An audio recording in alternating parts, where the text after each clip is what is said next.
Well, good evening, Placerville. We are delighted that you're joining us here in Town Hall or at home. It's May 22nd, 2018, and at this point I'd like to call the meeting to order and invite you to join us for the Pledge of Allegiance. I pledge allegiance to the flag of the United States of America and to the republic for which it stands, one nation under God, indivisible, with liberty and justice for all. All right. We have a couple of our city council members absent tonight, but Regina, may we have the roll call, please? Vice Mayor Acuna? Here. Councilmember Borelli? Here. Councilmember Clarici will be noted as absent. Mayor Thomas? Here. And Councilmember Wilkins will be noted as absent. We'll hold down the fort tonight. Yeah. All right, we're on item 3, announcements and presentations to the public. Cleve, I believe you had an item.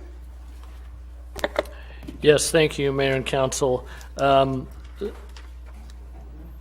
residents received a notice in their solid waste utility bill notifying them of the public hearing that was supposed to be scheduled for tonight for potential rate increase.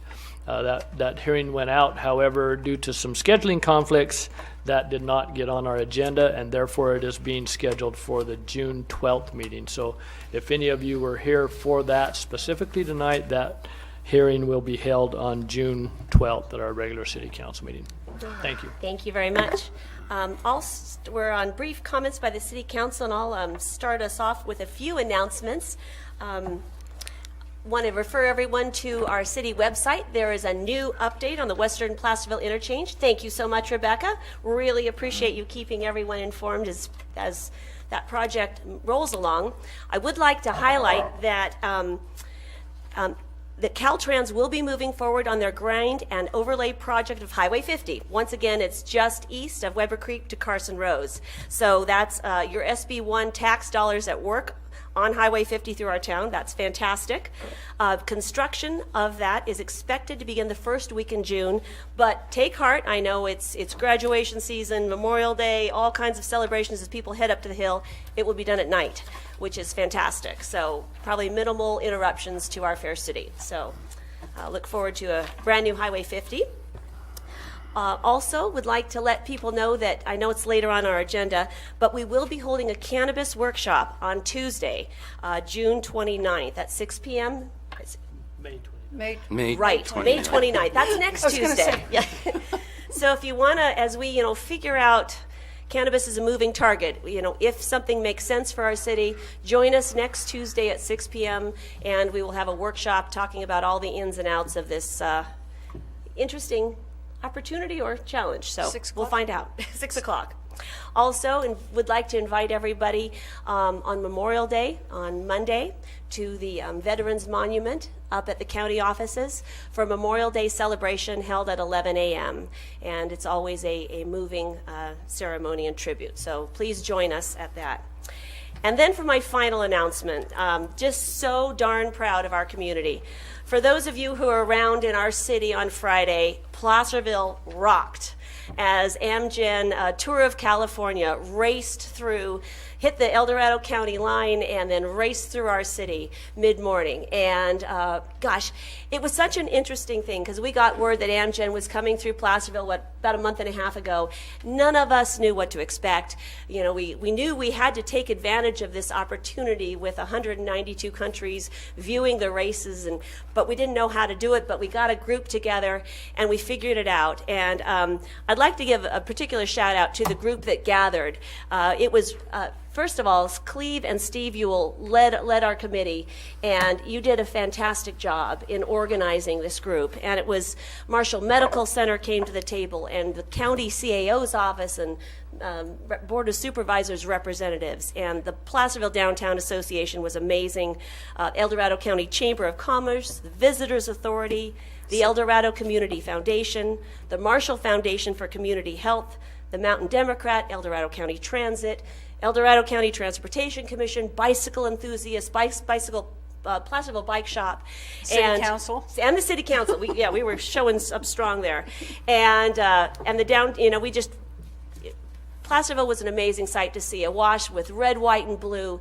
but it was you, the community, that showed up, that really made this a spectacle.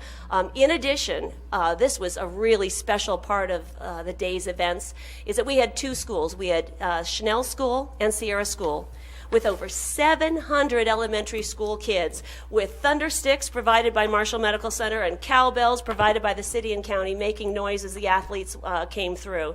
And was just so proud of our community that came together that day to cheer these world-class athletes on. Also, I wish to give a shout out to our law enforcement, who had the very difficult task of dealing with rolling closures and tight spaces and speeding racers, and I don't even know how that worked, but you did an amazing job of facilitating the race, and it was quite a sight for those racers to come through the American flag from the ladder truck over Main Street, and then to see the wash of our community in red, white, and blue, and noise and just community spirit. But let me share with you the fruitage of what this meant. We received this letter yesterday from Amgen, from Mr. Smith, the USA Technical Director of the Amgen Tour of California. He's with the event director. And let me read this letter to you. Hello, everyone. At our final staff meeting, moments after the awards ceremonies in Sacramento on Saturday, each of us was asked to give our favorite moment of the week. The experience that you all provided was the overwhelming winner for the entire week. I had Steve in my car that day. We don't know who Steve is, but he's someone really important. I always transport him to a spot where the TV crew gathers to get ready for the day. I try to give him as much information as possible about the day's route and what to expect. I filled him in on what I thought we would see in Placerville. What we actually witnessed was way beyond what I told Steve to expect. This was my 30th stage race. Aside from a race in Norway and a small race in France you may have heard of, I have never seen that type of crowd in any city that the race has simply passed through. Simply incredible. I have no doubt that Placerville would be an amazing host for one of our stages. So well done, Placerville. We rocked it. That's what American hometown hospitality is all about. And that's what we're hoping for. That's is that right. Maybe someday that'll be our. So really grateful to each and every one of you. So with that, Patty. I don't have. I just the comment on that. What a delicious day it was. And Delicious, I love that. It was delicious, and I'll never forget it. I knew nothing about bicycle races, and now I feel really informed. Going to France. And you were a rock star that day. You worked Oh, yeah, I was incredibly a hard. You worked incredibly hard. It was my pleasure. It was just and then the only other thing, I guess, America and I went to a Lions Club speech contest that. This was the fourth. They have 5 different stages that they participate in, and we were the 4th up here. And there were 3 young people who spoke, and the winner was awarded $6,500 scholarship. So it was just another thing of telling us what wonderful young people we have out there. So. Anyway, that was enjoyable. That's wonderful. Thank you. Vice Mayor Cunha. Thank you, Madam Mayor. I will just echo all your fine words regarding the Amgen event. And as I watched, because I wanted to make sure they missed the Druid Monument, so I watched them with the red flag out there and those gentlemen on those bicycles. That just scares me half to death. But it was a complete spectacle of excellent nature. And there's been an awful lot. Wendy says that we've known about it for just a little while, but people have been working on this for a long time. And the fruits of it all came together last Friday, and it took the entire community, from everybody that lives here to everybody that owns a business to all the various government agencies that she mentioned, and the Amgen folks themselves to make us a part of this. And as I noticed in person and also on Facebook and in the various media outlets, all of the money shots on Main Street are a merchant's dream. The street is absolutely beautifully decorated. There's a perfect sized crowd. The cyclists are going down the middle of the street. The flags, the bunting, as Wendy said, thank you to all of those folks that either showed up or put up with the bunting and what have you and the disruption to make it very much a world-class event. We very, very much shined last Friday morning, so thank you to everybody who worked hard and sacrificed on that. Along that same lines of volunteerism, the volunteers out at Goldbug Park are holding one of only 2 tours this year of the Priest Mine, and this is going to be this coming Saturday. It's always now on Memorial Day is one of those events, and it's going to be $4 a tour, and the tours will begin at 10, and the last tour should begin around 3 o'clock in the afternoon. Again, that's this coming Saturday out at Goldbug Park. The Priest Mine will be open for probably only 1 of 2 times this year, and it is a very unique experience, and I would encourage everybody to go out and take advantage of the opportunity. And it sounds like, unlike last year, it won't be 180 degrees out at the park, and it should be a quite enjoyable weekend. So thank you for that. Thank you so much. And I understand that no advance sales are necessary. No You can advance just sales. show up and Show up enjoy and they the will Priest Mine. gladly take your $4. And it's worth $4. It is. It's worth more than that. More than that, Yeah. but All right, thank you so much. It is now my pleasure to invite Principal Patterell up to the podium. Last week, when I was presenting the students at Schnell School, their posters and their prizes for their award-winning posters, I had the privilege of going into a 3rd grade class. And what I saw in that 3rd grade class is behind you, decked out on those tables. And what the assignment was that these are 3rd grade students. They study community at Schnell in the 3rd grade, which I'm all over that. I love that. And there were actually, Principal Patterell, I will let you explain what the project is. But I was just so taken with it. I said, we need to get this down to City Council and show the good folks what our students have done. So take it away. Absolutely. First of all, I'd like to say thank you for inviting me. This really happened by accident. One of the students that won the poster contest was late that school day, and so we had a general we had a general award that was given out initially, but then the student was late and came just moments after our award ceremony, and so Mayor Thomas and I decided we'll just go up to the classroom and do it. And so as we were in the classroom, I think it caught Wendy's eye that there was these community projects, and so she wanted to know a little bit more about that. So in 3rd grade, students across California study the community as part of their social studies standards. And so one of the projects that's been going on at Schnell for many, many years, I've been at Schnell for 7 years, is this downtown project. And there's several phases to the downtown project. The first thing the students do is they choose a local building, business, or something from Placerville to research. And so part of that project involves a verbal interview. They actually have to go down and find the owner or manager of these businesses. So they have to work the telephone and somehow get a hold of somebody to get some answers about the building or the business or some sort of historical perspective of the establishment. So they do that, which is a great skill. You can't Google a lot of the information that we find about some of our buildings. You just have to go and find somebody that knows. And so they do that, and they translate that information into a written report, and then they also translate some of that information into a verbal report that they do in class. But the neatest part about the project is they build a physical model of the building or the business. And as you can see, some of these are completely made by the kid, obviously. 3rd graders are 8, turning 9 years old, and some of them might have had a little bit of parent help, maybe just a smidge. You can probably guess on some of those. On a personal note, I have a 3rd grader this year at Schnell, and so we got to do that. And so that was a lot of fun for me. So the students make the buildings at home, and then they bring them in. And our open house is the first Friday of May. And so if you imagine open house, that's the night that all the parents come to school to see all the neat things that the students have been working on throughout the year. It's the showcase night. And so in each of our 3rd grade classrooms, we put down this paper down the middle of the classroom, and the students arranged, at the end of the school day, they arranged their downtown. So you have 3 different versions of downtown and Placerville businesses. no one year or no one classroom is exactly the same as the next. So if there's local business owners here tonight and your business isn't represented, I'm sorry. The students choose. Maybe next year, right?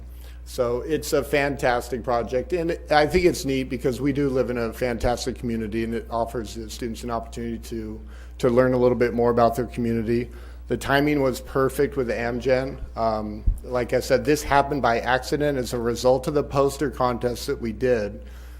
This was discovered in the classroom, and as Wendy and I were talking, I kind of realized, why aren't we doing this every year, Right? And so why aren't we inviting the city council to come on the night of open house to see these things in the classroom? So I'll be communicating with city council in the future to invite you to come during the evening of open house to see these live right there. So also I wanted to say thank you for the Amgen.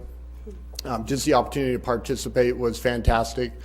We were really nervous as a school principal. One of your greatest fears is doing something new that you've never seen or done before, having an assembly that you've never seen or done. You never know what is going to happen when you put something in front of kids.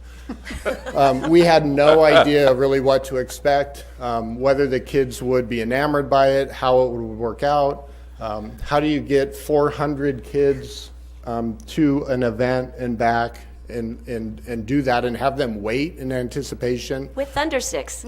with thundersticks and cowbells. My secretary has a blister on her finger right here, apparently from misusing or using the cowbell. I saw it today. She's actually got a blister from overusing the cowbell. The Amgen was fantastic. All of my staff and the students absolutely loved it.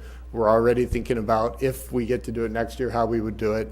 I do want to point a special shout out to the chief and his staff. Addison Randall, one of our local officers, was fantastic. He paved the way for several things that might be small. For example, we frontaged on at the Placerville Theater. So Addison Randall got a hold of the theater and asked them, can we use their space? Can we section it off just for Stell School students? And that came through. In addition to that, we panicked because we thought, oh my gosh, you get all the kids there and you're waiting an hour, they will need to use the restroom. So once again, Addison contacted the theater and said, if we needed to use the restroom, can we make that happen? And so thank you. To make sure you tell Addison thank you. And I appreciate the theater for having us there, and just everybody for making it happen. And it was fantastic. So. Well, thanks so much for being down here tonight and for being such a shining example of community with our community school children. That's just an awesome, inspired project, and we appreciate you sharing it with us tonight. Thank all the kids for sharing. Yeah, you're welcome. Thank you, Principal Patterol. All right, awesome. Love that. All right, item 3.3, that item will be tabled to our June 12th meeting. And next, I would like to invite Kathleen up to the podium for the Community Hubs presentation. Councilmember Borelli and I had a chance to attend the opening of the hub at the Placerville Library and met Kathleen, and such a unique concept and kind of doing revolutionary things in El Dorado County. And so we invited her to kind of share what's happening in our community. So welcome, Kathleen. Thank you, and thank you for the opportunity. And I feel a little bit odd, so I'll try and move around both and speak. So thank you. As you mentioned, I'm Kathleen Guerrero, and I'm the Executive Director for First 5 El Dorado Children and Families Commission. And, you know, it's kind of nice hearing all of the great things that are happening. I happen to be one of 4 generations that have been in El Dorado County, and very proud to be here today and to bring forward the work that we're doing. First 5 El Dorado are your tobacco tax dollars at work in the community. We invest nearly $1 million in families with children 0 to 5. We're one of 4 partners in community hubs. We offer prevention and early intervention strategies for this is good. I'll get to the toxic stress piece of this. Okay. We offer prevention and early intervention strategies within our libraries and neighborhoods to help strengthen our families and communities. As part of this presentation, I'm going to talk about the ACEs resiliency tool. It's adverse childhood experiences. It's part of your packet. The questions on this survey tool are sensitive, and it may bring up challenges from the past, either with someone. If you please be sure to connect with a trusted friend or someone if in fact this occurs for you. But I'm here today to talk about what's happening in El Dorado County, what is happening with our hubs, and what we might do together. So what's happening in El Dorado County? Well, families are struggling. According to the California Public Health data, the county exceeds the state in key precursors of toxic stress. Our mental health diagnoses in pregnancies are 2.5 times the state average, and you can see that on the first graph. The second is the number of substance-affected still or live-born infants per 1,000 is nearly double the state average. And these trends are going up, so this isn't something that's a new occurrence. And the number of domestic violence calls for assistance per 100,000 adults is 1.5 times the state rate. This is toxic stress, and many of us are trying to deal with it. Now, according to Harvard research, stress is looked at in a continuum. So there's some level of stress that's positive stress, much like I have right now in public speaking. There's tolerable stress. Tolerable stress is something that it could be a life change for you. It could be moving. It could be a work experience. But you have somebody, partners, friends, family that can help you through that stress. But toxic stress sends a fight or flight response. It is a chemical response in the body. And when families live in toxic stress, like mental health issues, substance use, and domestic violence, it really actually rewires the brain. It causes a change in our kids and in our community. So how do we address the toxic stress? And I think the best way to explain this is we need to create balance. So we know these things are happening. They've been happening over time. And on the right-hand side of our teeter-totter, as I call it, is the stress, and it does weigh families down. If you are in a toxic stress situation, we need to have direct support to families that help them. But we also need to build resiliency, strengthen families to be able to navigate the system and find solutions on their own. And that's part of what we're doing at Hubs. What we're trying to do is build the capacity of our families to understand the system, to understand the supports, and be able to seek services when their family's there to ultimately tip the teeter-totter over so that we're really investing in prevention, because you can't come out and roll out a prevention and early intervention program when families are really having a lot of other struggles. It's hard to say the happy things when you're trying to come out of the other ones. So in community hubs, started 4 years ago. We started looking at these trends in health assessments. Our Marshall assessments, our Barton assessments, our community assessments, they all show that we have these problems over time. And we started saying, why are we tackling this individually? Shouldn't we be working together to do something about this? So the commission got together with our County Health and Human Services, our Office of Education, the library, and we developed a plan to bring these services into our community at Hubs. These hubs are part of the Board of Supervisors' strategic plan as a healthy community objective. So we're working collaboratively on a large scale to weave a whole bunch of pieces together. We've sectioned the county out in districts. So they are 5 areas. Instead of looking at the county as a whole, we're looking at the 5 supervisorial districts, and we're calling them hubs. Each hub has a team. So we have hired another public health nurse, which, by the way, the county only had 2.2 public health nurses before hubs. We've expanded that by 5 more. So we have 7.2 public health nurses, 1 for every single hub. We have a family engagement specialist that can help parents with everyday problems and concerns that they have about their children, their development, and connect them to resources. We have a community health advocate that can help our families find health insurance, go to the doctor, and meet those well child visits. And we also have an early childhood literacy specialist that actually works on the brain development, the learning, and the library, which is where we found our mayor and council member Borelli at one of these events. What we think is that if we break it into small pieces, we have concentrated hubs where everybody builds relationships and gets to know each other, we'll be able to connect families to resources instead of waiting until they're in crisis. So in March of 2018, we released a report, and what we wanted to do is say, let's not look at data as a whole, because what happens is when you look at data as a whole, you miss the nuances of our communities that make them very different. So we actually took all of the census data and disaggregated it by supervisory district, and we have a Community Hubs report that was just released in March of 2016. And what I wanted to share with you are just a few of the overarching pieces of data that we found that we think are important, and then I also wanted to walk you through your data just briefly. So in El Dorado County, the median family income in Hub 1, which is El Dorado Hills, is more than double that of South Lake Tahoe, and that's a difference between $133,000 and $58,000. And we need to look at incomes and communities differently. 21% of the children in Hub 5 live in poverty, followed by Hub 3, which is us here, at 15%, and Hub 4 at 14%. And when you roll those figures up together, we don't look like we have child poverty, but South Lake Tahoe's 1 in 5 kids are in poverty in Tahoe. But when we roll it up, because El Dorado Hills only has 3%, our poverty rates don't look as scary. But when you disaggregate them, Hub 3, which you're in, is 15%. Hub 3 has the highest unemployment rate at 14%, followed by Hubs 2 and 5 at 12%. And the central section of our county has the most grandparents raising grandchildren. In Hub 3, it has 125 of them. And it allows us to look at and target strategies differently because we're slicing our data in a different way. So in Hub 3, on the next slide, this includes the Midwestern part. This is a supervisorial district, so it kind of spreads around, but it encompasses the city limits. And we had, as part of our reports, public health nurses got and drove in every road in this county. I mean, they drove through to look at the neighborhoods so that when they go to look at our communities that's separate from Somerset or Garden Valley or Greenwood or Rescue. So there's, for your Hub 3 on our website, there's a 100-page report that is done by public health nurses driving through the community to look and identify what your issues, what are the potential issues or health concerns that they might have. And they also use those to write an outreach plan that is specific to each hub. So in Hub 3, there were concerns about substance abuse, health disparities, a risk for homelessness, the need for life skills and family supports, and an increased health risk for our Latino families.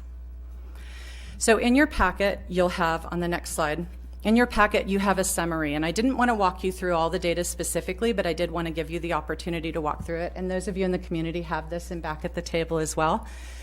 There's a summary of what are the key issues, what are the strategies, like if we all got together and we all invested in one thing, what would those strategies be?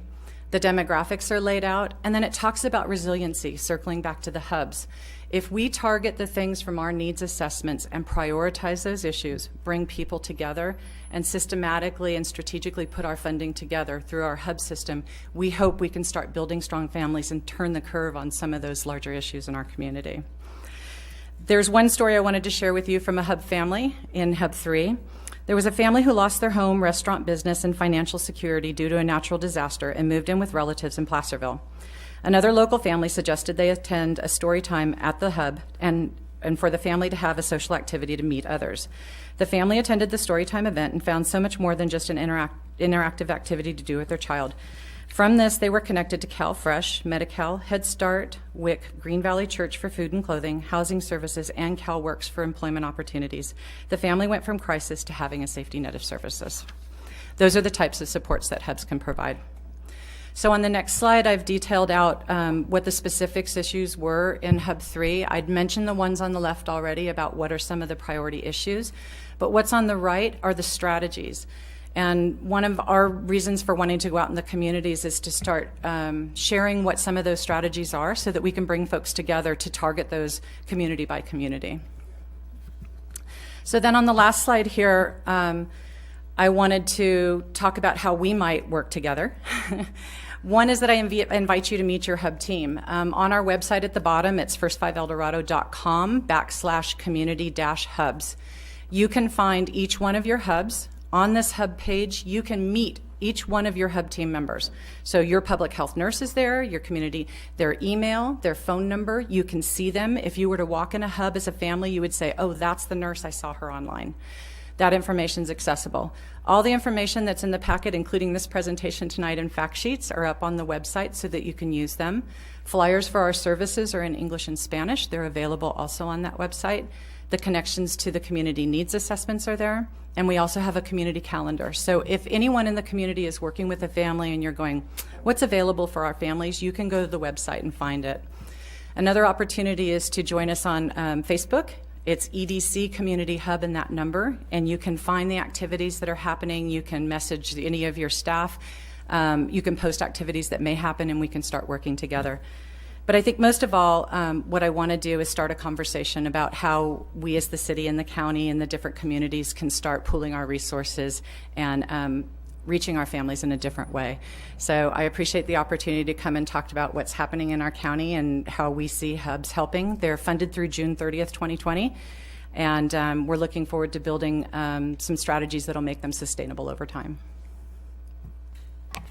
Well, that's quite impressive. Thank you so much for your good work and on behalf of our community and in integrating all of those services and support. It's just like we used to care for each other in a very comprehensive way, and that's lovely that you've brought that back to our community. Great, in such thank a you. meaningful way. Thank you. I'd like to come back next year and tell you how we're doing. All right, wonderful. Any other comments?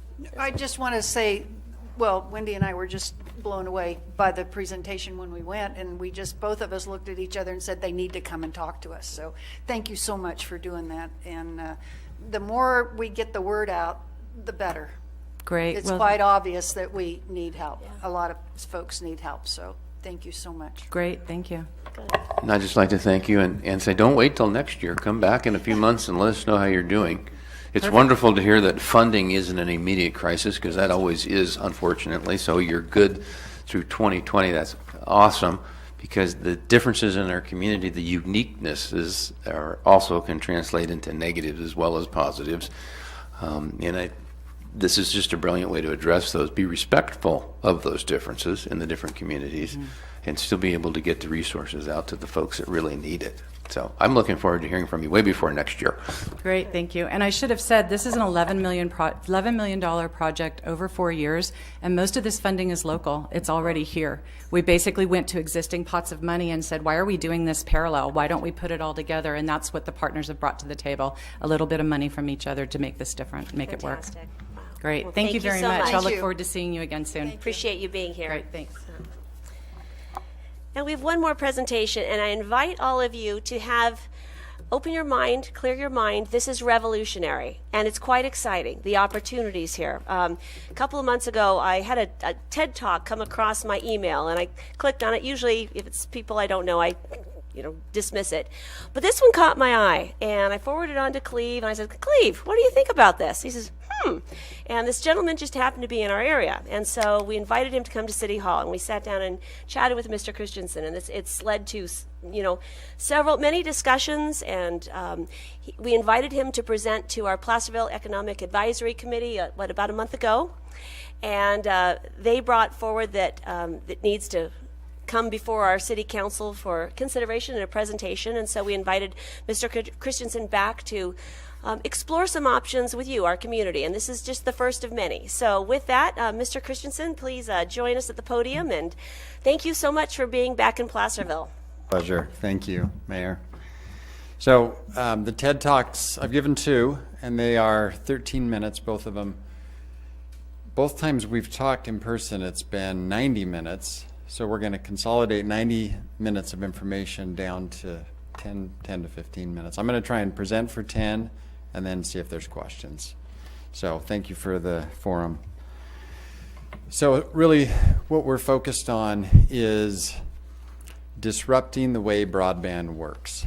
And we're not trying to disrupt Comcast or AT&T or Charter or pick your large incumbent. We are working on disrupting the business model that those companies use. When the internet came in, they saw it both as a threat and as an opportunity. And they all, once one started to do it, they all followed a parallel path. But they essentially took over the internet because they took over internet access. They used their existing infrastructure. And if you remember back to AOL, AOL was really a software solution at the time. So they came in, leveraged their infrastructure, and took control because they had that infrastructure in place. So what we're doing is saying, even though that's the way the world works today, that's not the way the world should work, and cities are the ones that can fix it. And so we are going one city at a time, and we really believe that once 25 to 30 cities do this, the data will be so compelling that it will ripple across the country. And it's not our company per se, but it's the business model that we think will drive the change. So I'm going to quickly take you through 2 things. I'm going to take you through the technology, and I'm going to take you through the business model, and try and do that in 9 minutes, and then see what questions you have. And then I'll come back for any longer discussions that are needed. So Kevin Kelly started Wired Magazine, and he said communication's not just a sector of the economy, communication is the economy. And we firmly believe that these networks are going to be as important to the next 100 years as roads have been to the last 100 years. Digital roads everything touches them. And whatever it is, healthcare, education, public safety, emergency communications, all of these things touch these networks, and we need to rethink the way they're organized and who controls them. So you're used to thinking of them as a digital highway now. That metaphor gets used enough that we're familiar with it. Think of the internet as two things. There's the internet itself and there's internet access. And the large incumbents control internet access. That's the piece they control. And because they control access, they have disproportionate influence on what happens across the network. I'm going to zoom through some of these slides. So one of the problems with the way it's organized right now is that internet access is closed. The internet is open, but internet access is closed, and that means other parties can't use their networks unless it makes economic sense to the large incumbent. So they're closed, and because they're closed, innovation does not happen on these networks. AT&T will innovate on their own network, Comcast will innovate on their network, but outside innovation doesn't happen. And that's, it's a function of the fact that they're closed. So to understand what I'm going to say, you need to understand that there's a difference between infrastructure and services. Infrastructure can be wired or wireless, but it's the media we use to send a signal or to send a packet of information. So infrastructure is one thing, and then the services are applications that run across the infrastructure. The key breakthrough that we have achieved is to separate these two things. Separate the infrastructure and the services so that they live independent. Services still right across the infrastructure, but we've created this separation where services can be pushed to the cloud, including the ISP, and infrastructure can be controlled locally. So what we're proposing is that the city control the infrastructure, and not by taking it over, but actually building out the infrastructure. And that's scary to cities because what people see as a big general obligation bond. The reality is the money's already here, the money's already being spent. By reorganizing how that money gets spent, the city can then have local ownership and control of the infrastructure in partnership with the businesses and residents of your community. And it really is just a reorganization of the money, not some new debt balloon that we're going to create. So to understand the opportunity here for you and for people that think through how this works today, networks are designed today to serve the network operator and owner. They're designed to deliver a return on investment to these large incumbents. If a network makes economic sense to them, they'll build it and operate it. If it doesn't make economic sense, they won't. And it really is a function of return on investment for them. It's not that they don't care about healthcare. It's not that they don't care about education. They just don't model decisions around those things. The reason the city is the right operator and controller of the network is that your interests align perfectly with the subscribers, whether they're businesses or residents. So we need to make networks serve, I'm already behind, networks serve the subscribers, okay? So I'm going to come back to this. I'll show you a couple of demos at the end. So I'll come back to showing you what it looks like when your ISP is in the cloud. So just know that in our model, local control of infrastructure, all services, including ISP, get pushed to the cloud. So today, this is what happens across the network. So when we think about networks, we just think about the internet. That's what happens across the network. And that's because there's no innovation on the network, and this is the way it gets monetized. With technology that's existed since 2003, if we have fiber optics in the ground, we can do this. So what this is called is network virtualization, And what it means is that we create separate slices for different services. So we can create on-demand private networks for public safety, for education, for healthcare, for emergency communications.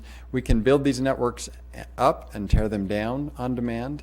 If there's a bike race coming through town and you decide you want to flood that area with communications, once the network's in place, we literally could do that in minutes. We could dedicate communication to that event in minutes with software-defined networking and network virtualization, which are the tools we use, which have been in the data center since 2003. So for time, I'm going to get to the business model. So I'm projecting that in Placerville, and I didn't check this number, but I'm projecting there's around 3,700 premises. And that'll include multifamily, single family, and then you're going to have some commercial business as well. A national average for cost is $75. That means in this community, assuming everybody's connected, every premise is connected, that we're spending over $3 million in this community every year. And then if you take that number and run it out for 20 years, that means that in a 20-year period, we're spending over $67 million in Placerville for connectivity. So that gives us a budget to frame what we're going to do. $67 million spread over 20 years. That means we're not going to apply new debt to the city. We're going to see what we can do with those dollars and by spreading them across 20 years. First project we did was in a city in Idaho called Ammon, Idaho. And so because Ammon was first, this model's come to be known as the Ammon model. And there's two pieces to the Ammon model. There's our technology, and there's the business model, which Ammon actually created. They had some legal constraints, and so they came up with the business model. The average price of ISP services in Ammon were $90 with data caps when we started. So it wasn't just $90 and you've got an open pipe. It was $90 with data caps, and the average speed was 35 by 5. So up to 35 megs per second. 5, that's on the download, 5 up. When we launched the network, the first ISP came on at $45, and because ISPs are in the cloud, one of the goals is to create competition, dynamic competition. Within 10 months, that $45 ISP price had dropped to $9.99, simply from competition. That's the only variable that had changed, is the competition. So that gives you an idea of where their cost structure is and what can be done for the ISP cost. So the way this works, when you have a 20-year horizon, Ammon put the fiber in the ground. I think poles will be part of the equation in Placerville. They buried it, and then they went out. Nobody's forced to participate. It's voluntary. So they went out, educated the community, and what they figured out that it was going to be right around $3,000 per premise based on the people who opted in voluntarily. So the more people that participate, the lower the cost, because you're spreading your fixed costs across a bigger population. So for Ammon, they had an initial take rate of 67%, so 2/3 of the community. And when you spread that $3,000 over a 20-year period, it turns out to be $17 a month. You've then got to maintain and operate the network. That becomes a public works and an IT function. Both are involved. And the residents are charged $16.50 for the maintenance and operation of the network. And then they get their services out of the cloud. And I talked earlier about the $9.99 ISP. So that gives you a total price of $43.49. That's for 100 meg symmetrical.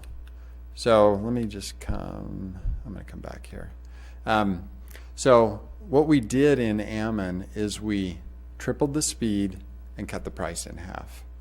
And we moved control to the city and the residents who are in partnership for the network. Okay, so that's the early takeaway is that. And we believe we can replicate that in city after city. The power of the network, though, is in the virtualization. So people are going to sign up because of the ISP value. So that's what they understand. But the long-term value of the network to the residents, to the businesses, and to the city is applying advanced networking tools to the city so that you can on demand create private networks. And the reason it's important is not everything should be on the internet. Public safety should not be on the internet.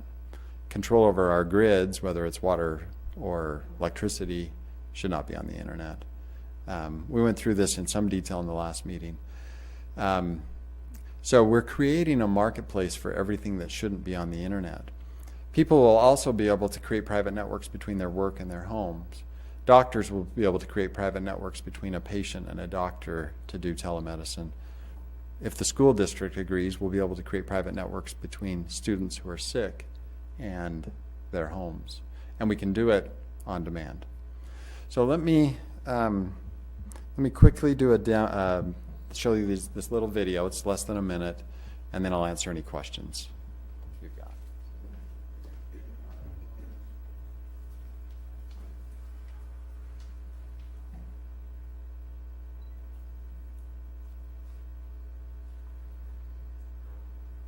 All right, so this is the portal.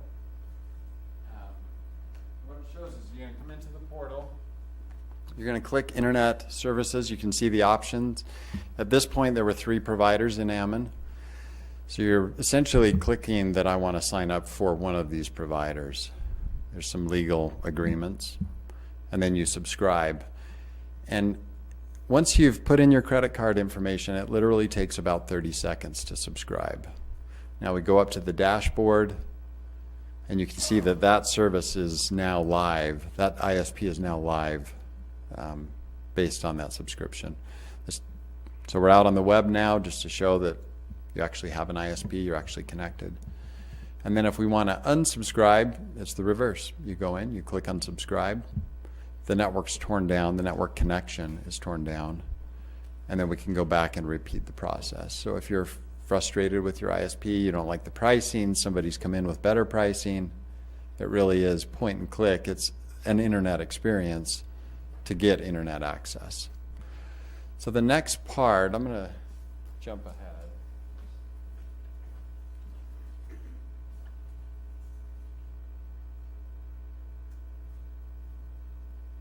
So the next thing it's going to show is how you get a private network. So we'll go in and we'll click the option of building a private network.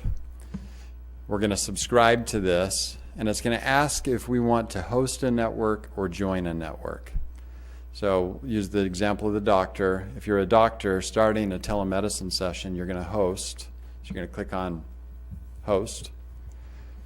Again, there's some legal disclaimers.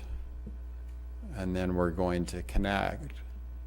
And it's going to give us a code on this next screen. It's a 5-digit code that's in bold right there in the middle. We're going to take that code and we're going to share that with whoever's going to join the network. So they're going to receive that code, copy and paste it in, then they're going to do the same process and they're going to come in and join the network. And then the two will be connected together. It's called a layer 2 connection, which won't mean anything other than to your IT people, but it's a secure private network. And there's so many important uses of that capability in a city. We don't believe every city in the country will adopt this for the ISP portion, but once cities understand that you can't really, what you get is you get smart silos if you don't have this capability. If you're trying to do smart city, you can create smart silos, but unless you have a platform that's across the city, you really cannot create a smart city. And what we mean by that is, if someone asks me what's a smart city, I say, can you program the city? Can you sit at a desk and say, I need cameras over here, live, or I need to flood communications over here, and you can program it? That's what I mean by a smart city. And you need a platform that can orchestrate that for it to happen. And so this is really the significance of this kind of network. Well, that's good. Is that enough information? Thank you so much, Jeff. Now, want to let everyone know, this is a presentation tonight. It's kind of the first time it's come to us. It's a revolutionary, mind-blowing application, and so I guess we're obviously not taking action on this item tonight. Cleve, what is the process going forward with this? Well, we're not taking action, Right. but just from council's perspective, I'd like you to tell us to, continue to pursue this, see if this is something that is good for us. I believe in talking to Jeff previously, we talked about that the next step would be some sort of feasibility study that we could enter into to kind of identify the steps and how we might gain community support and make sure that this works for our community. So that's kind of the next step that we would continue to work with Jeff on and figuring out how that makes sense. We hope to bring in what I would call community partners to this, which we think would include the hospitals, perhaps the schools, perhaps the county, maybe EID, maybe the fire district, et cetera, that could be community partners that could benefit from this type of program. And then take our next steps from there if we see that this is something we should investigate further. So. Okay, thank you. Patty, do you have any other comments or questions? Well, my one comment is, and I was talking to Mr. Christensen earlier about this, when I represented the council in the organization called SEDCOR, and this is, oh my gosh, we're going back 10 years. They were trying to bring broadband in then, and they kept hitting the wall, just like you talked about. They kept and we spent thousands and thousands of dollars trying to get this program to, and I don't think, from their point, it was kind of an economic point of view from them, they were concentrating on Highway 80 and somewhat on 50, but they brought into it the folks that are not right in the general, like cities and stuff, they're dial-up, and we can't have like home-based businesses and stuff, and they showed the money that was being lost because of not being able to do this.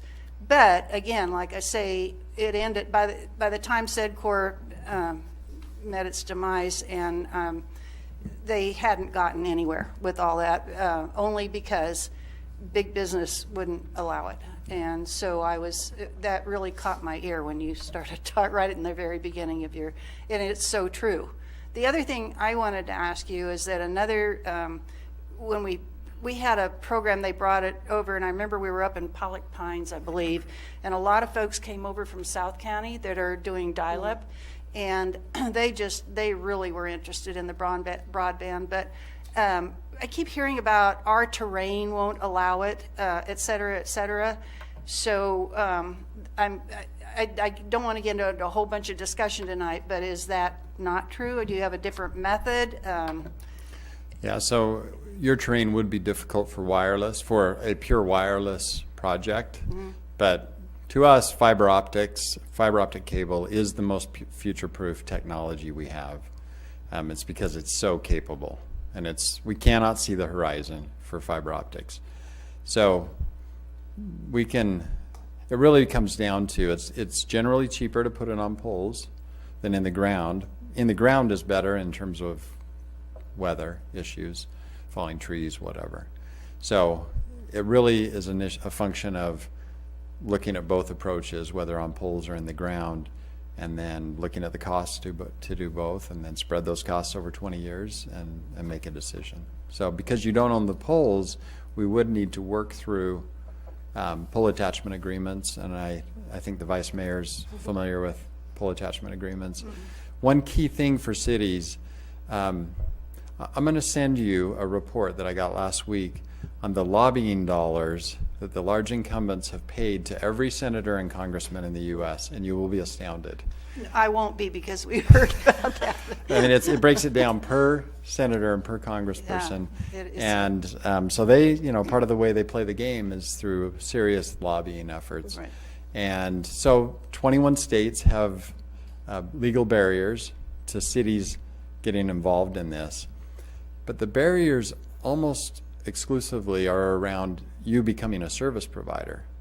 But that's not what we're proposing. We're proposing that you be an infrastructure partner with your residents and your businesses. So you're purely in the infrastructure game, except for municipal services, which you're already in. So you're not, we're going to invite Comcast, we're going to invite AT&T, we're going to invite whomever, Charter, to come and participate in the network, and the city's not going to be a service provider competitor to them. So it really is a difficult legal argument for them to say, no, cities cannot be in the infrastructure game.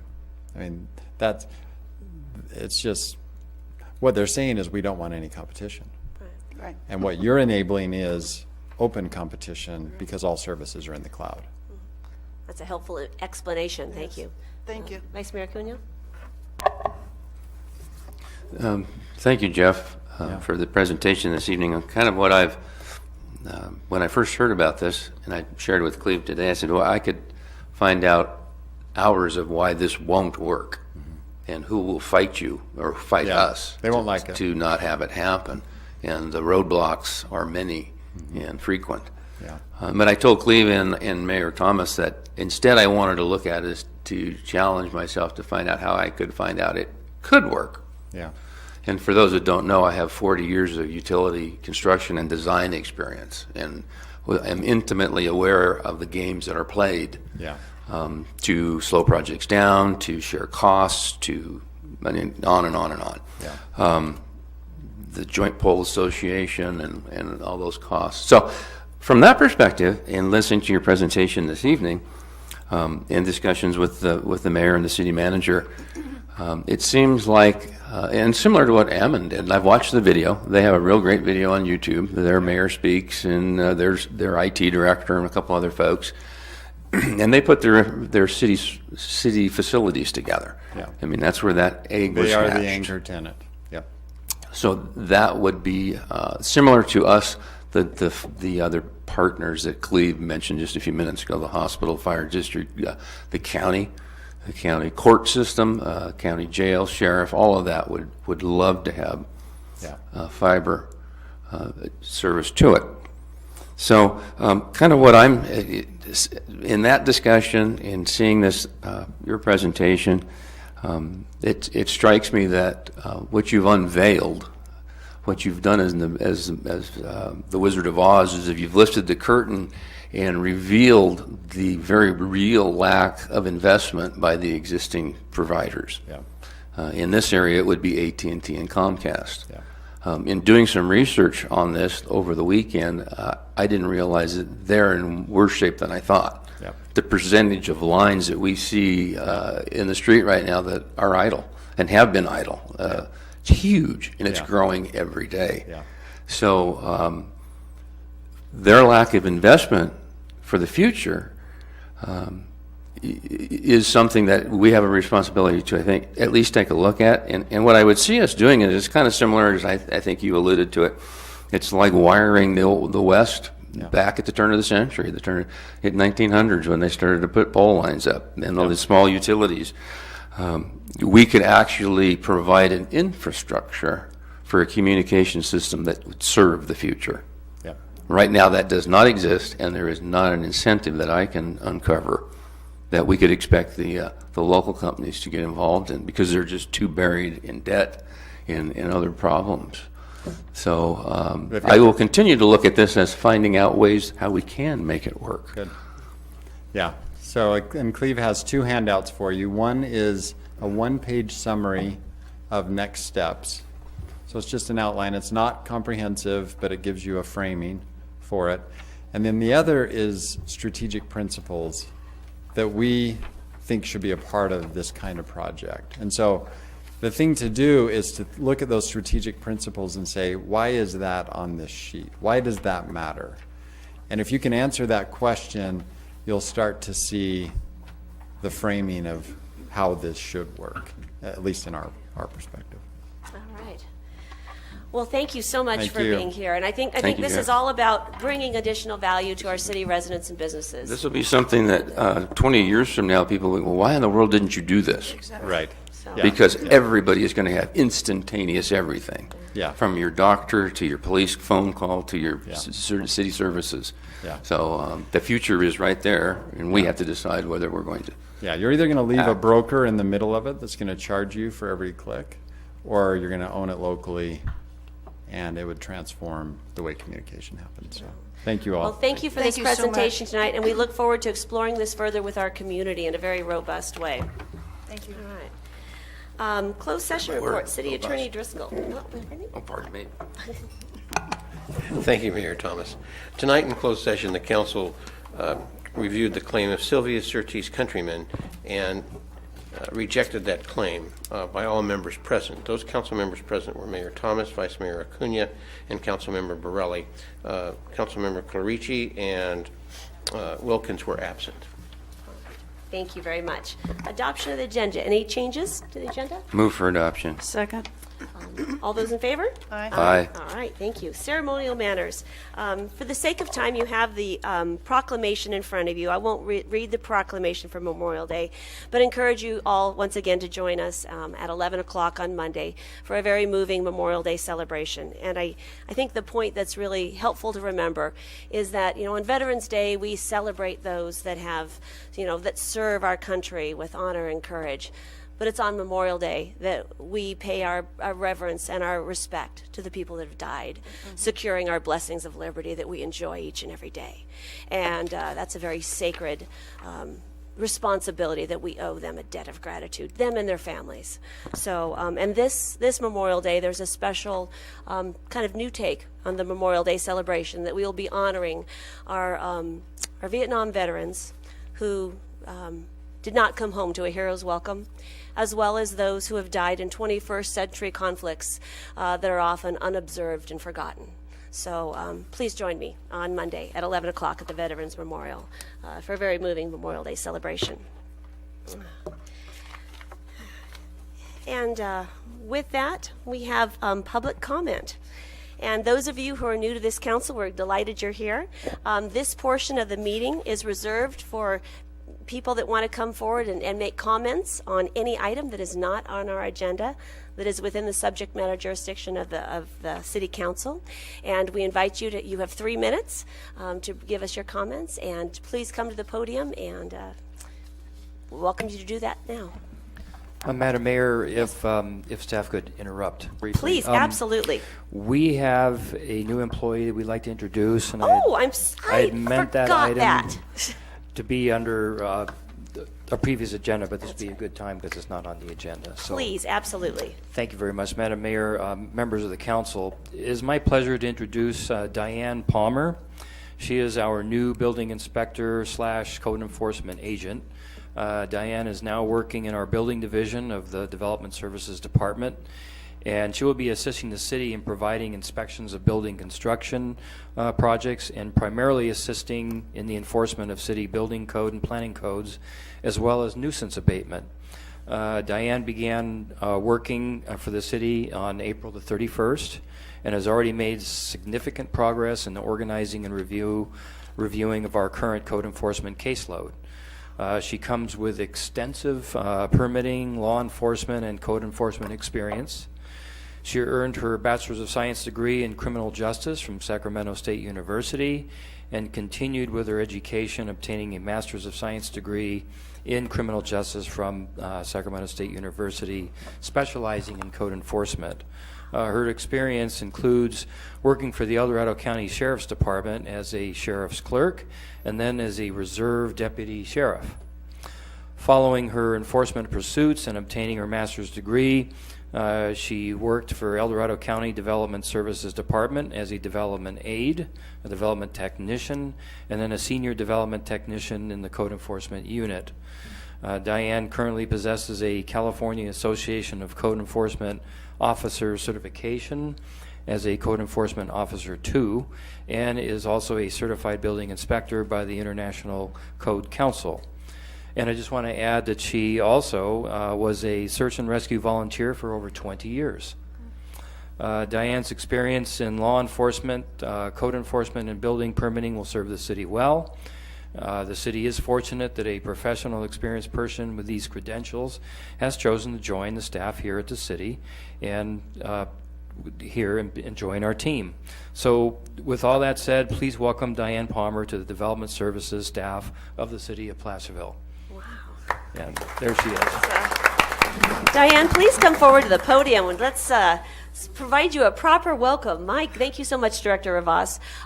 Diane, we are just delighted to have you in this critical capacity. I think for a long time, the City Council and our staff has lamented on the great need for this position to be filled by someone so capable as yourself. My goodness, we are so blessed to have your talents and your experience to work on behalf of our community. So welcome aboard. We're delighted you're here. And Thank you. Please, if you're feel free to say anything you'd like. Oh my, I just hope I can live up to all that now. I just want to say thank you for inviting me here. Thank you for the opportunity to do something that I really enjoy. And I'm looking forward to serving the community. Wow. Well, your services are greatly, greatly needed on behalf of all of our community. Thank you. So thank you so much. So glad you're here. Excellent. Well, and with that, do we have any written communication, first of all? Thank you, Mayor and Council. We do not have anything we put on your agenda. However, I wanted to note one letter we did receive from Sue Rodman, who's in our audience tonight. Sue Rodman is made comments regarding our budget workshop that we recently had, and rather than put that on there, I'm going to put that on our next budget workshop for you to consider her comments, but those have been distributed to the City Council already, so wanted to let you know that. So, All right. Thank you so much. And with that, public comment is open. Please come forward to the podium. Seemed like you went back. I did. I apologize. Hi, I'm Jennifer Chapman from Clay Street, and I just wanted to bring up the traffic problem. I know we're going to talk about aspects of safety tonight, but I think, Mayor Thomas, you remember at the April 4th workshop that we talked with some of the neighbors, again, who have talked about the speeding and traffic problem on Clay Street. And I know there's been many testimonies of this over the years, and you all, which we really appreciate, had set up the speed monitoring device up there, which is great as a reminder, but of course we don't have that equipment to have it there all the time. But then we talked about how it does have the capacity to actually record speed. And I just wanted to say, I know you said you were going to keep that in mind and be thinking about that. And I just wanted to bring that up again, that we'd really like to record the speed of travel there on that street, because there is routine extreme speeding, and I'm often, pulling out into the blind corners that people are coming. But I guess the other piece is just, speed tables. There's many things that seems like the city of Sacramento have come up with some different things in residential areas where speeding is a problem. And, just different neighbors of mine have brought up these different things. And so we'll be bringing back some of those ideas soon. And I think there's some good examples nearby. Thank you so much. And I do have to correct myself, Jennifer. That machine does capture data. So we do have that, yes. So that's... Yeah, no, you told us that Okay, night, good. which was great. We just haven't captured any of it yet. And we'd really like to capture a full year, because there's so many different kinds of cycles with seasons and, different events and weekend versus weekday and so forth. But I mean, I have to say, it even seems that the school bus is speeding. And I know it's like heavy vehicles, I guess, going up the hill, but it would be really helpful just to get a sense of how fast they're going. Okay, thank you for your comments, and look forward to exploring that further. Would anyone else?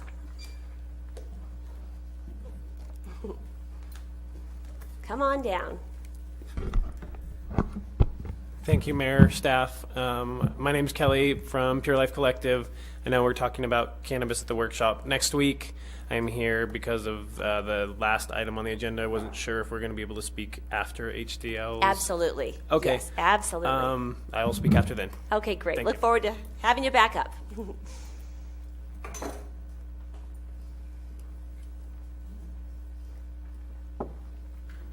Good evening. Good evening. Sue Rodman, Placerville resident and shopper downtown, and I have noticed that our new parking signs are up, for which I'd like to thank the City Works crew, because they have done a great job putting them up, and the signs are a huge improvement. I really like them. Great. Thank you so much for that comment. They do look nice.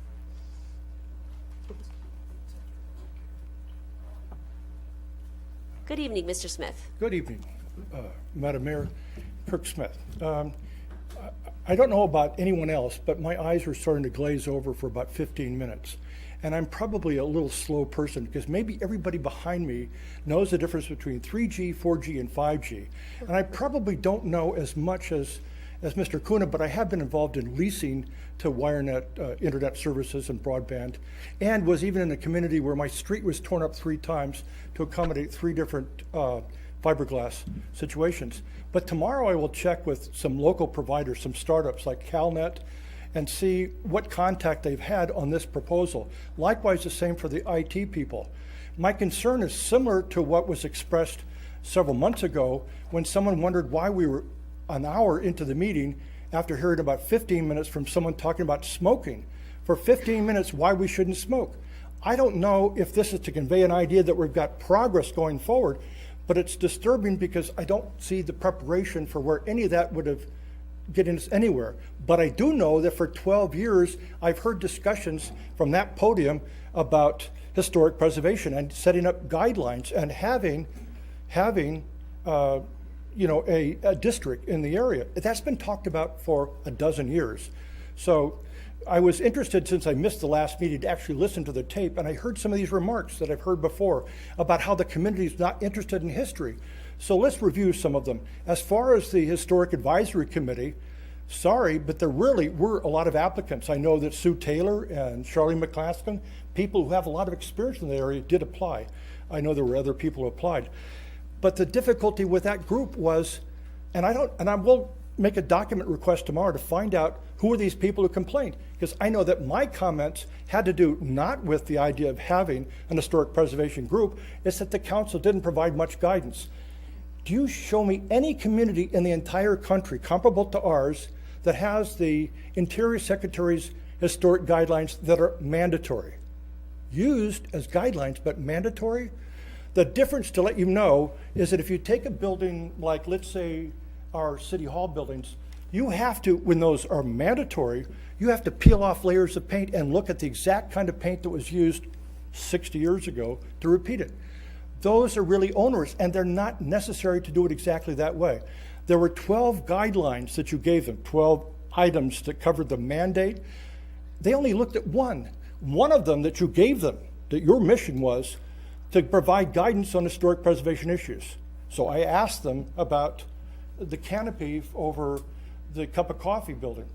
I got these blank stares. They had never heard of anybody asking for that. They were not prepared to provide that guidance, as was done years ago. So those are just some things that came to mind when I'm hearing about broadband. Again, maybe everybody behind the room just knows so much more about it, but I was lost. And I'm not sure I'm going to be confident that there's going to be innovation going forward if that homework hasn't been done. So I look forward to finding out more about it. Thank you. All right. Thank you very much. Would anyone else like to offer a comment? No? All right. With that, I will close public comment. And Madam Mayor? Yes, please. I have a public comment. Yes, madam. We have a new air conditioning system in, and I have to tell you, I can feel it, and we don't have to turn it down. We can hear everybody That's talking. true. I just, it just all of a sudden dawned on me, my God, this is great. We're in the 21st century. I just wanted to call it to everybody's attention. Thank you for that. Appreciate it. That's true. We don't have that noisy thing blowing in our ear. That's nice. Yeah, I want to assure everyone that the presentation that we saw tonight on broadband is just the start of an exploration on this. So I think we're all a little lost and look forward to exploring it together. So, all right. With that, we're on the consent calendar. All matters listed under the consent calendar are considered routine and will be enacted by motion by roll call. Does any member of the council wish to pull any item on this? All right. Does any member of the public wish to comment on any item on our consent calendar? All right. With that, I'll bring it back to the council for action. I'll move approval of the consent calendar. I'll second it. All right. May we have the roll call, please? Vice Mayor Acuna, Aye. Councilmember Borelli, Aye. Mayor Thomas. Aye. Okay. No ordinances. With that, we are on a our first public hearing, item 11.1, and that is to approve the engineer's report. And we're looking at the assessment districts for Cottonwood and Orchard Hill. So with that, let's see, let me get to my, who would like to present this tonight? Thank you, Madam Mayor. Dave Warren. All right, Mr. Warren, good evening. Good evening. This is a routine item. Yeah. It's actually part 2 of a 2-part series. And part 1 occurred at your meeting on April 24th when the City Council adopted a resolution declaring its intention to provide an annual levy and collection of assessments for the city's landscaping, lighting, and maintenance districts as required by the State Streets and Highways Code. Part 2 requires the council to hold a public hearing, which is scheduled for tonight, and adopt a resolution approving the 2 engineers' reports before you. The city currently has 2 LLMD districts, Orchard Hill and Cottonwood Park. The engineer reports for both districts present status quo budgets and levy amounts. The current level of assessments for both districts are adequate in covering the basic costs, and I do mean basic, for operating and maintaining the districts for fiscal year 18-19. So tonight we respectfully request the council to approve the 2018-2019 LMD assessments by adopting the resolution. Thank you. All right, thank you very much. And like Director Warren said, this is a routine item that happens every year.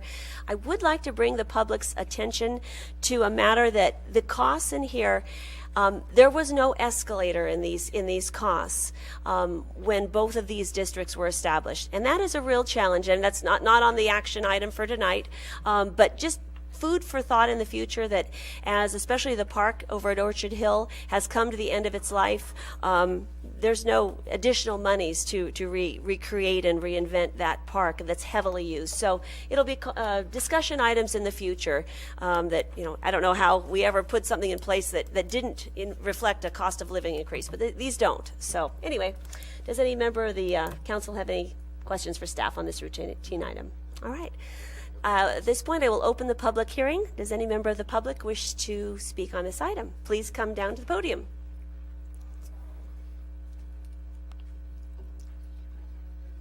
Oh, excuse Whoops. me. Sorry, Jennifer. Hi again, Jennifer from Clay Street, which is part of Cottonwood. Yes. And this is just a reminder of the topic we talked about last year, which was just an awareness that this assessment is different for the single-family homes and the apartments are paying a fraction.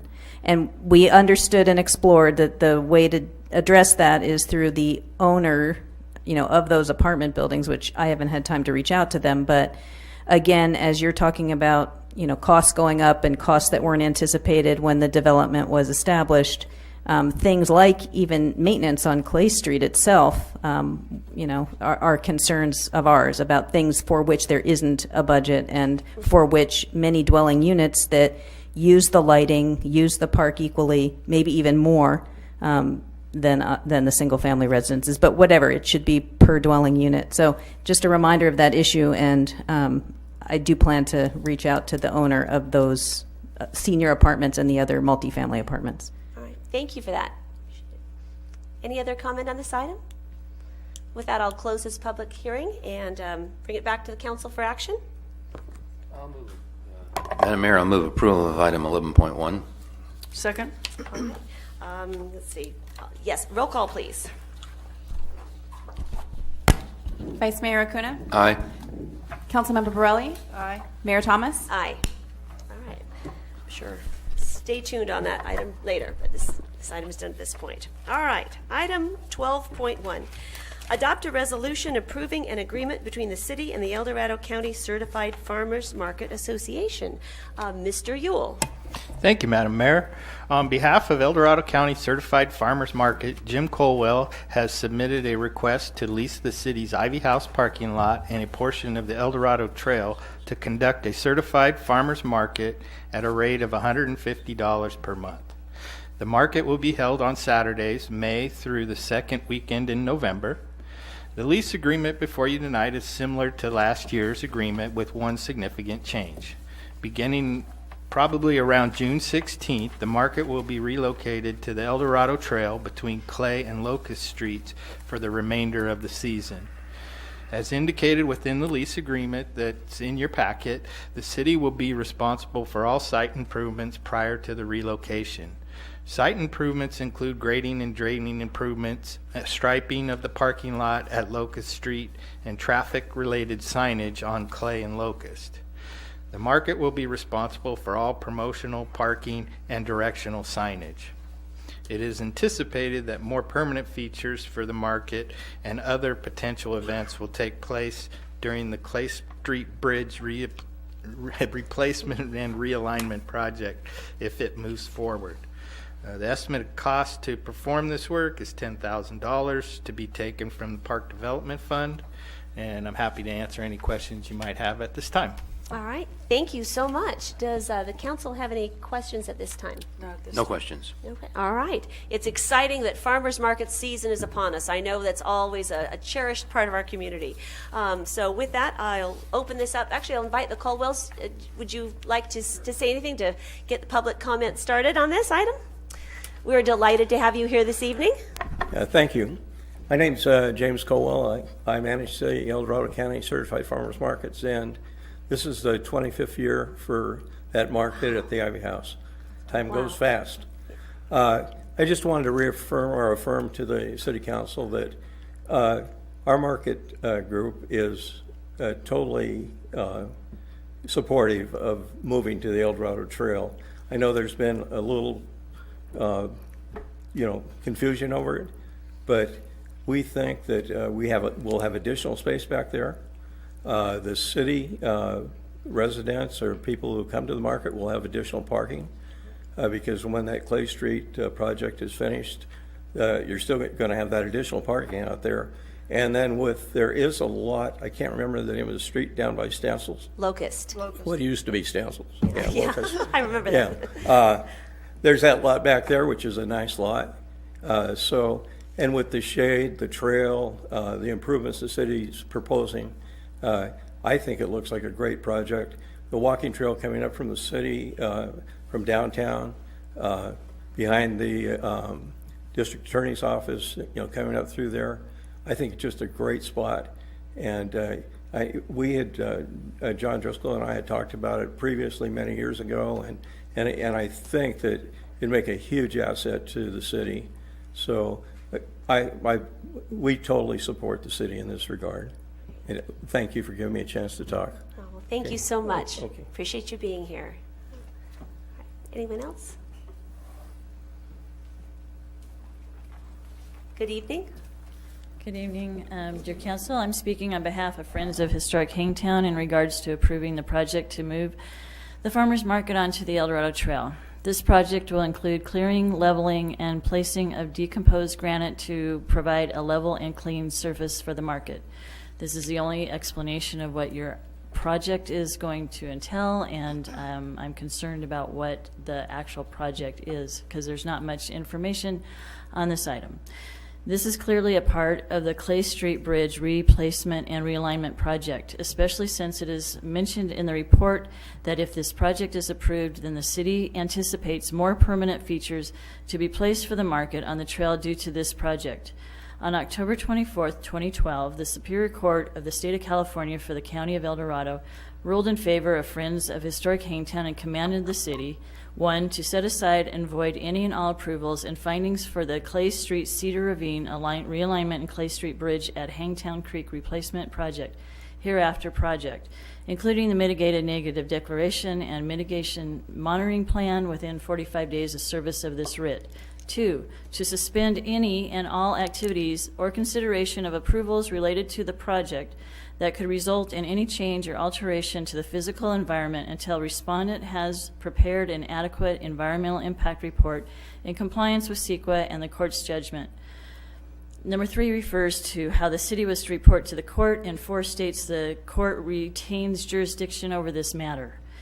We would add that this proposed project lacks any kind of information for the public to determine what impacts might require mitigation.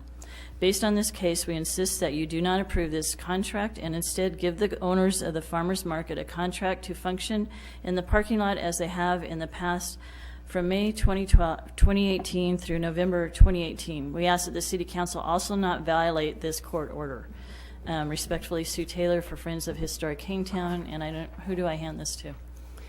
City Clerk Regina O'Connell.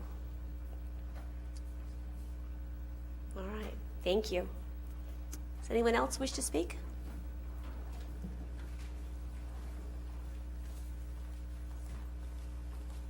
Good evening. Good evening, Council. Jackie No, city resident, avid trail user. I want to tell you I support this project. I think it has a lot of positives for the city. It's going to open up parking. Everybody's complaining about parking. It's going to open up the lot. We've heard this Sunday market get bumped around. This actually is going to provide a place to have all markets and open up, other venues. This is a really positive thing coming to Placerville, so I'm excited about that. Just a couple suggestions, signage. I hear that it's going to come up, and I just wanted to mention, reducing down to 5 miles per hour during those times. I'm sure you've thought of it, but just thought I'd mention it, and excited about it coming. Thank you. All right, thanks so much. Sue Rodman, Placerville resident and definite supporter of the farmers market. I'm wondering how the vendors will be able to get their trucks and their produce to the stalls that they have, because I don't think there's room for people to drive through there. So I'm concerned that they not have to backpack all their produce in. So that's my question, is how are they going to be able to use the stalls as I see them set up in the schematic that you have on the wall? Okay, good question. We'll get that answered. Thank you. Anyone else?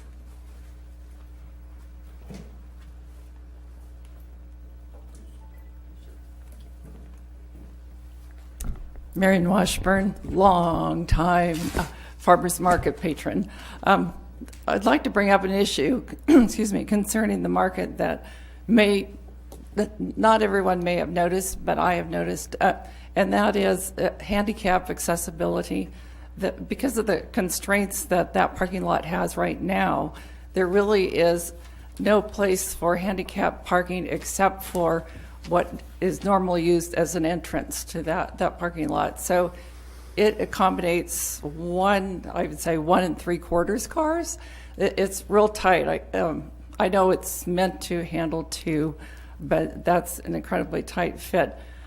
Part of the difficulty with that, besides the tight fit, is that if the car enters that, parks, goes to the market, then starts to exit, you have to pull back out into Clay Street, where, of course, there's lots and lots of pedestrians on Farmers Market Day. So it's a very constrained space, and there's an awful lot of people standing, walking, young children, et cetera, in that space. So then I bring this up because when my mother was aging, she loved going to the farmers market, but she had to stop doing it because of those constraints as she aged. So I'm seeing this new configuration as a real way that people who have mobility problems that are truly handicapped or even mildly disabled by age can access that market in a whole new way.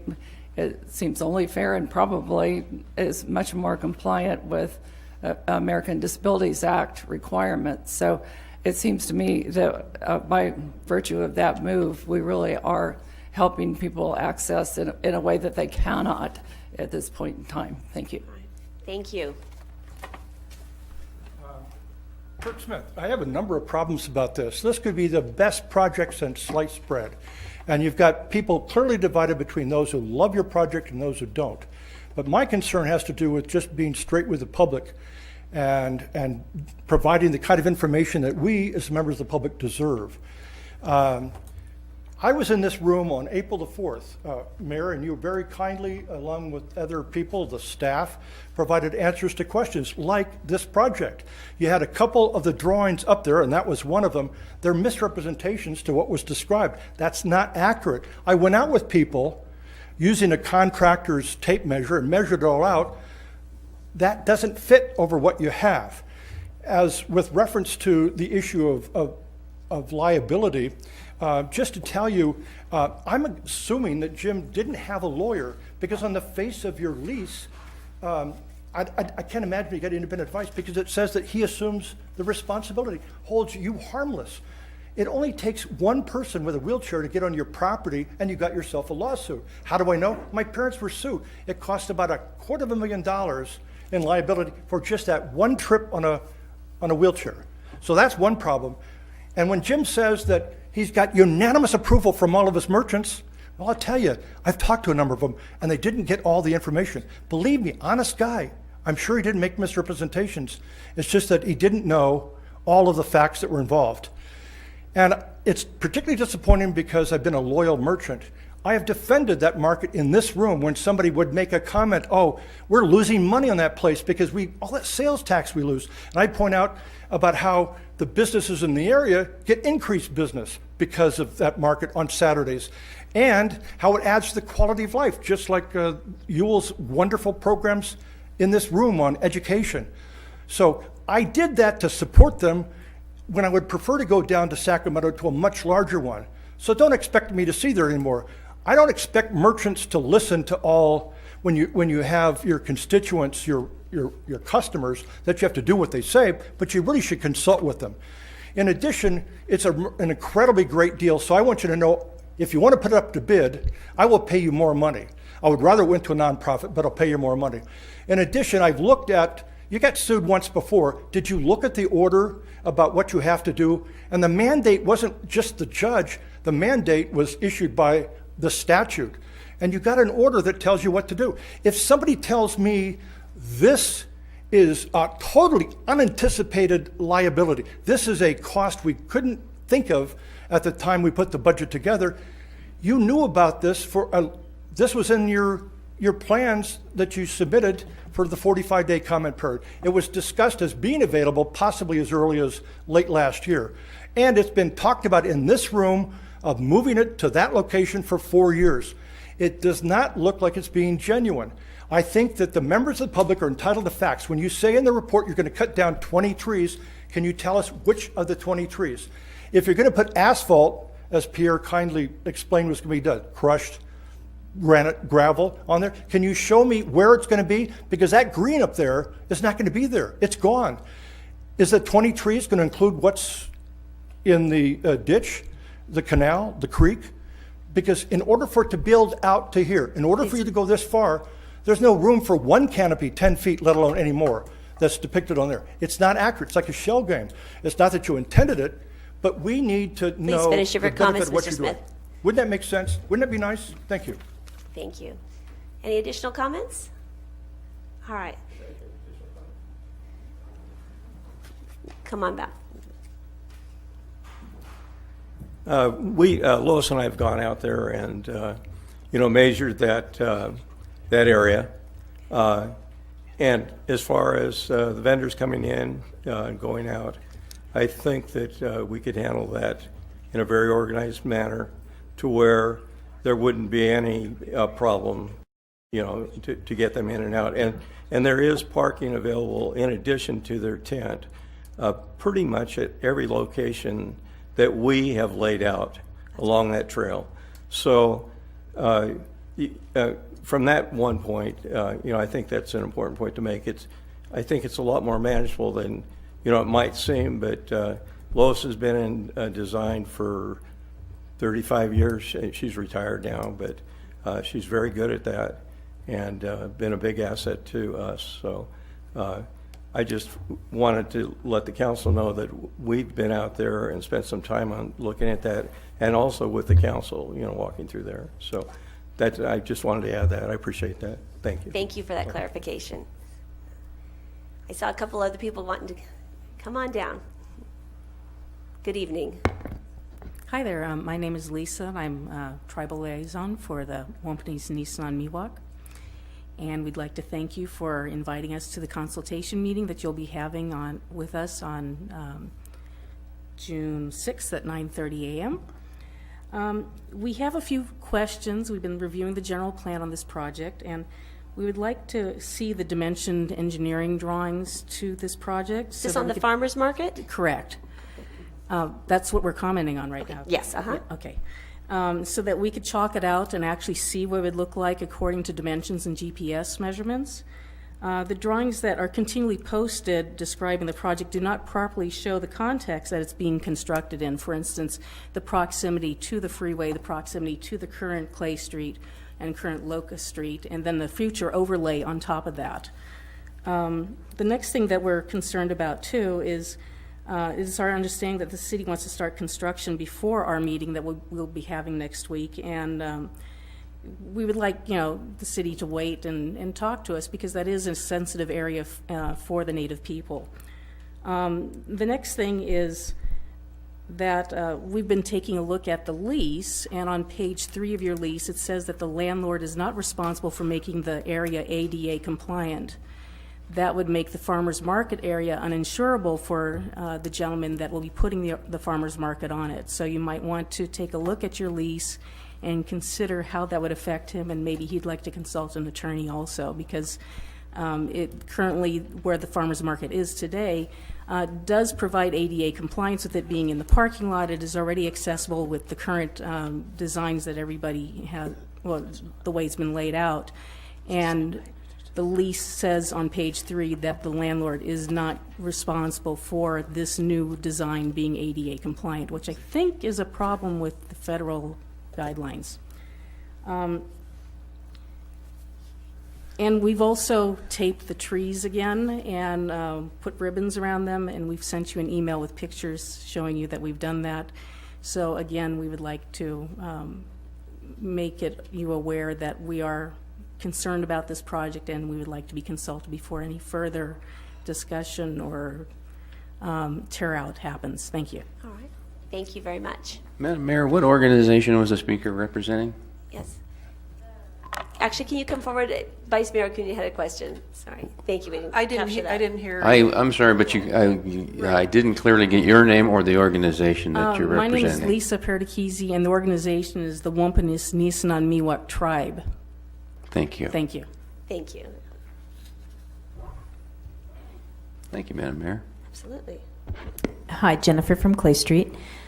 So you haven't said so, but I am concerned about the Quonset hut that's down there by the parking lot. It's actually had a World War II function. There was packing of MREs that took place, as I understand it. Again, I haven't read this in a book, but this is through local history, locals that talk of the history. So that's one thing. I know that there's just questions about how you deal with the trail traffic. It seems like there's a lot of congestion, and it just doesn't seem like there has been a comprehensive plan. I know, we talk with Lisa as, also on the Friends of Historic Hangtown side, and they've talked about, some of what they envision is native plant garden and native plantings, potentially along the creek. So there are other ideas about that corridor that should be considered. So there's just a lot, and it is part of this larger scope of work that hasn't been fully evaluated. So it's just a reminder that there is supposed to be a full environmental planning process. And then there's just this question of how all of a sudden $10,000 that isn't in the budget is suddenly available. There's no apparent reason why there's an urgency to move this at all. And so it begs the question, is there some other action that you're trying to relocate this for in order to do something else? So there's just a lot of questions and mystery about what's going on. All right. Thank you. Anyone else? All right. We'll close public comment and bring it back to the council and staff. First of all, I'd like to invite staff. Do you have any additional comments or clarifications that you'd like to bring forward? Anything specific? Okay. Yeah, maybe I'll say a couple of things. It's unfortunate, I think, that because of where we are with the Clay Street realignment project, that this is being associated with it. And I will admit, this would be an important part of that project when it comes forward if it were not being done now. But I will also state that I highly feel, and you heard Mr. Colwell mention that he has talked about this project with John Driscoll, former city attorney, many years ago. I haven't talked to John about that, whether or not that was related to the Clay Street project or not, but I believe it was not. It was just simply a good idea. What a novel idea to have another location to put your farmer's market and actually be able to park cars in a parking lot. That's what this is really about, making more parking available and looking at a venue that could be used not only for the farmer's market. Our goal down the road is this would not only be for that, but we've had businesses on Main Street talk about the times that we close down Main Street for events. Perhaps this location could be used for some Main Street events that make more sense, not closing the street and allowing business to continue on Main Street, where many times businesses have stated that when these events go on, their business actually goes down because people are attending the event but not necessarily going and shopping at their businesses. I wanted to make a correction because I don't recall that Mr. Colwell mentioned it, but I believe his comment was that his association supports the move, not that he has full support of all of the vendors, that they have unanimously approved it. I've talked about that with him. He's mentioned that there are vendors who are concerned about it. So it was not a statement that he has unanimous approval, as was mentioned by Mr. Smith. I want to mention no trees are being taken down as part of this project. We've already looked at that. It is not necessary for any trees to come down to do this moving the farmer's market to the trail. We're simply going to level the site and put down some decomposed granite, which is a natural project that can go in there and provide a level service for the tents to go through. The other thing I wanted to mention, that we've gone through it with the Colwells about how will the vehicles get in there. It is a little bit tighter, I'll agree, than the parking lot, but they have addressed that and looked at that and figured how they can get the vehicles in there and make that work, and they feel comfortable that that will work, to have vehicles, so getting product in there, having vehicles in there with the vendors. They'll have their vehicle the same as they do in the parking lot currently, and that can still work. I will tell you that the actual design and what they have given us is different than what you're seeing up here. It only shows the tents and where the vendors will be on one side of the trail. So nothing is going in on the creek side of the trail. And then there is some of the tents will encroach into the parking lot up at off of Locust, so next to where the Quonset hut. I heard the Quonset hut mentioned. Nothing at all is happening with the Quonset hut as part of this project. So the trucks would enter at Lotus Street, right?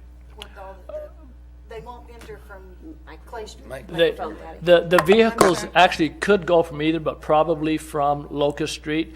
But it'll be basically, for some of those, it'll probably be like a one-way, so they'll go in. They can actually exit out onto Locust Street, but the Colwells will identify how that traffic pattern will work for their vendors, and they've looked at that already. So I think those are most of the comments that I had on this. Again, hopefully we can realize that we need to separate this from the Clay Street project. I think it's an excellent idea, regardless of whether anything ever happens with the Clay Street project. I think that it's a good project that provides a better home for this farmer's market and perhaps other farmer's markets on other days that might be interested, as well as other events that could happen. For years, especially since I've been here, since Pierre Rivas has been part of our team, he has talked about the need to take advantage of that creek that we have running through our city. And by doing improvements that allows us to have venues next to that to showcase and have the environment or the ambiance of that creek there, I think is a great advantage to this. And this is just one thing that could happen, and more could happen down the road. So with that, staff will answer any questions you may have. Well, thank you for those clarifications. I think that's really helpful. And I'll reserve my comments for a minute. Vice Mayor Cunha. I'm sorry, I was listening to Cleve. Did he do the legal question regarding the fact that the 2012 ruling had jurisdiction over this matter? Mr. Driscoll, can you address that? Sure. Let me just say that the writ in the lawsuit was not about the farmer's market. It was not about the farmer's market. It was about the configuration and the change in the intersection to Clay Street and the bridge. Having said that, the farmer's market would be moved regardless, or there's a good chance it would have been moved, regardless of what happens with Clay Street. Mr. Caldwell was correct in his statement that when I was city manager some 7 or 8 years ago, he and I had discussed placing it along the trail probably as much as 10 years ago. Yes, we had those discussions. Obviously, depending upon the design of the Clay Street intersection, assuming something were to happen there, it could require that it be moved, but not necessarily. So what I'm saying is that the writ doesn't cover this issue. It's independent of anything having to do with what the lawsuit was about. And my understanding is it would probably have been moved regardless of whether there were any improvements planned for Clay Street. But the writ doesn't address those issues. The legal arguments and things that were made in that lawsuit had nothing to do with moving the farmer's market from where it is to along the trail. Actually, I'd like to piggyback on that. This is actually a very exciting project. This is getting, I believe, blown out of proportion, but this is we are exploring possibilities here. And I think that's exciting. This is a pilot project. We are exploring what if. What would it look like if we can have an expanded farmer's market with parking? We've never had a farmer's market with parking in that location. And that's an exciting possibility. What would it be like to have a farmer's market where vendors and patrons are not standing on hot asphalt in the middle of a hot summer, but rather they're exploring the farmer's market and our county's bounty on a natural trail along a creek under shaded cover? So we're exploring possibilities. We're going to try it for this year. If the council chooses to go in that direction, let's see how it works. And then we can make some informed decisions later. Like I said, this is independent of Clay Street. This is about the farmer's market new location. We're exploring new possibilities. And that's an exciting thing.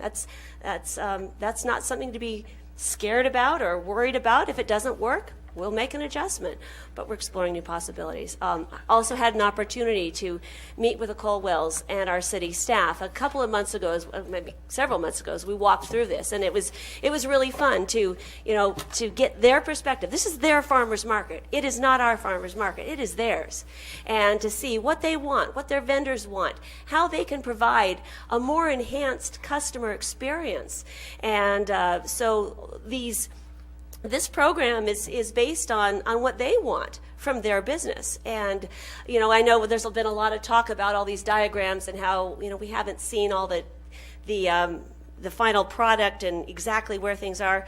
Well, this is kind of like a Main Street event. You go down there, you have a basic layout, but then when you get there, you figure out the tents and you move things around. And the Caldwells have done that with their, design and their calculations and what their vendors need. And so that's been a fluid process. But it's exciting to see that their vendors can have their vehicles right there with their produce, because certainly don't want people lugging heavy produce to and from. So I think it's exciting, and I think we're going to really enjoy it. And if we don't, we'll make some adjustments next year. But I think it's exciting. So with that, we'll start with Vice Mayor Cunha.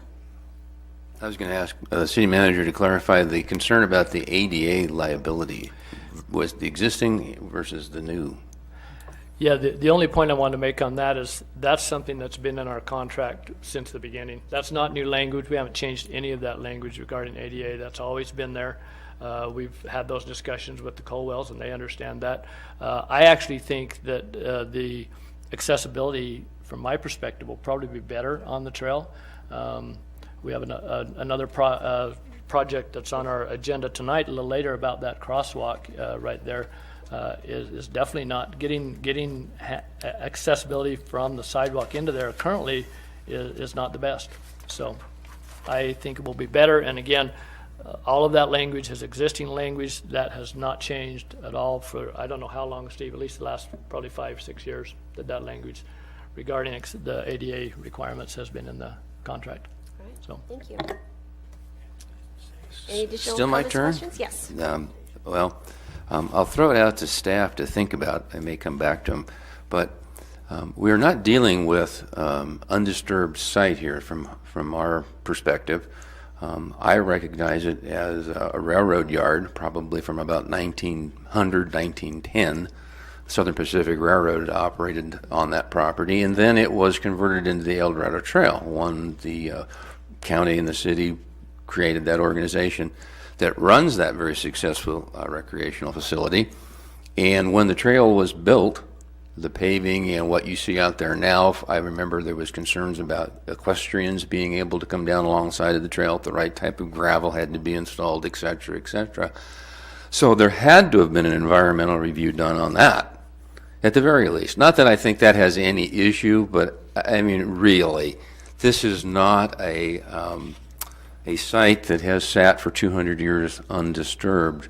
And again, staff can just, if you have some information that you can add to what type of review would have taken place, again, it just would show that we are simply going in and straightening up an area to create what I think is going to be a really beautiful future project.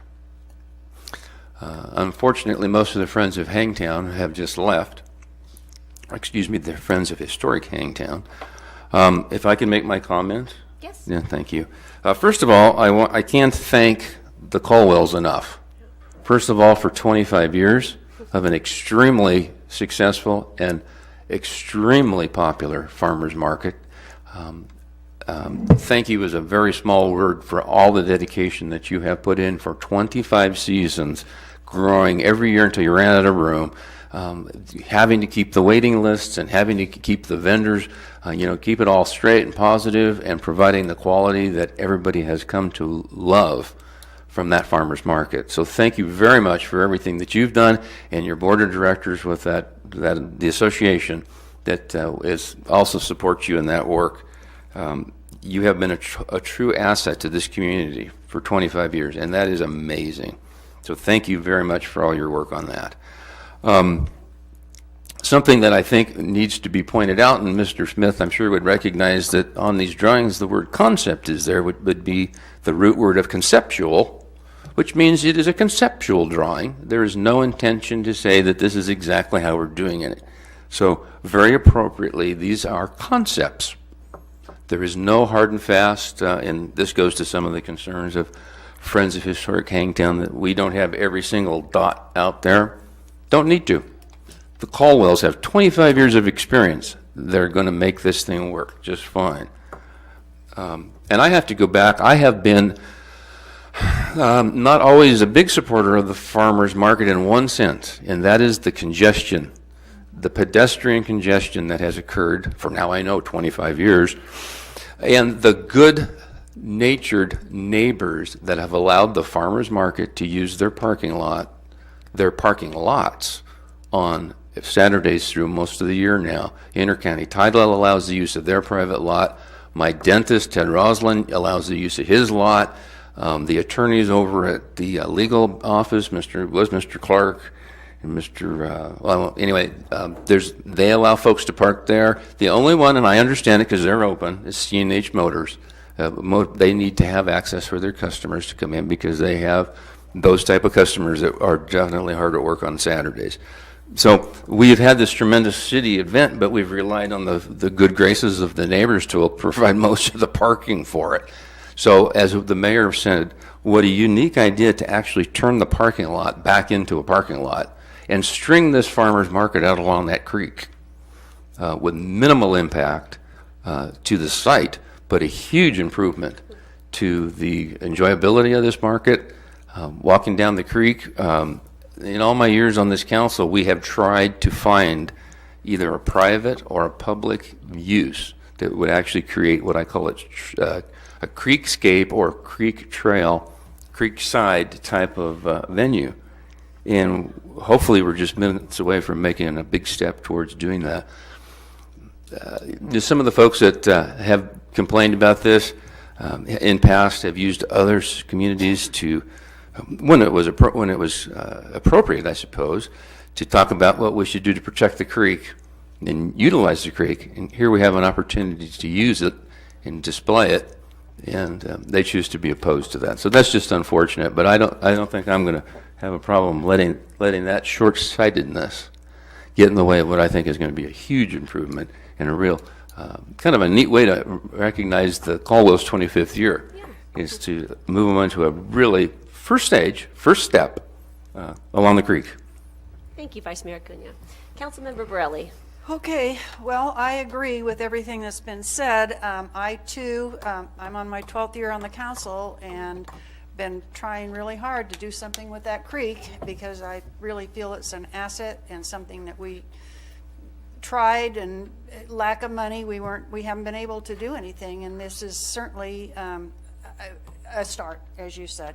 I also, I'm excited about it almost calling it an event center up there. I do know we've talked about main street closures are not real popular, and we've talked about, I'm pretty sure I'm right in saying that the downtown parking folks have indicated maybe some dates of not doing. Anyway, I agree that this would just be an absolutely wonderful spot to have a lot of the events and get off Main Street and be up here. And I think it's a win-win situation. And I also, my only complaint about the farmers market has been the congestion and just seeing what goes on. I don't know why there hasn't been somebody killed. The way people run out in front of cars, and they don't even, it's like they're not even looking. They just, they've got all their goodies and they're thinking about that, I guess, and they just jump out in front of cars. Anyway, I just think this is a great way. And like Wendy said, if it doesn't work, we can always do something else. But I think it's going to work. So that's where I'm coming from. Do I hear a motion? I move. That we. I'll second the motion. Okay. I didn't finish, but it's, Roll call, please.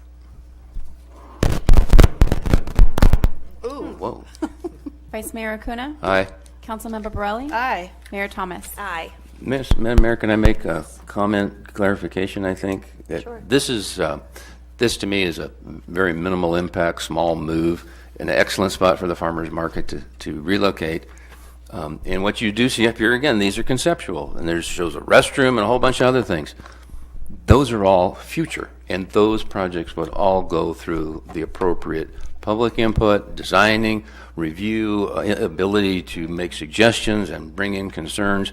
So again, we are moving the farmers market, but that does not mean that in the future, if a larger, more permanent facilities are built there, that they wouldn't be, fully reviewed by the appropriate agencies and the community at large.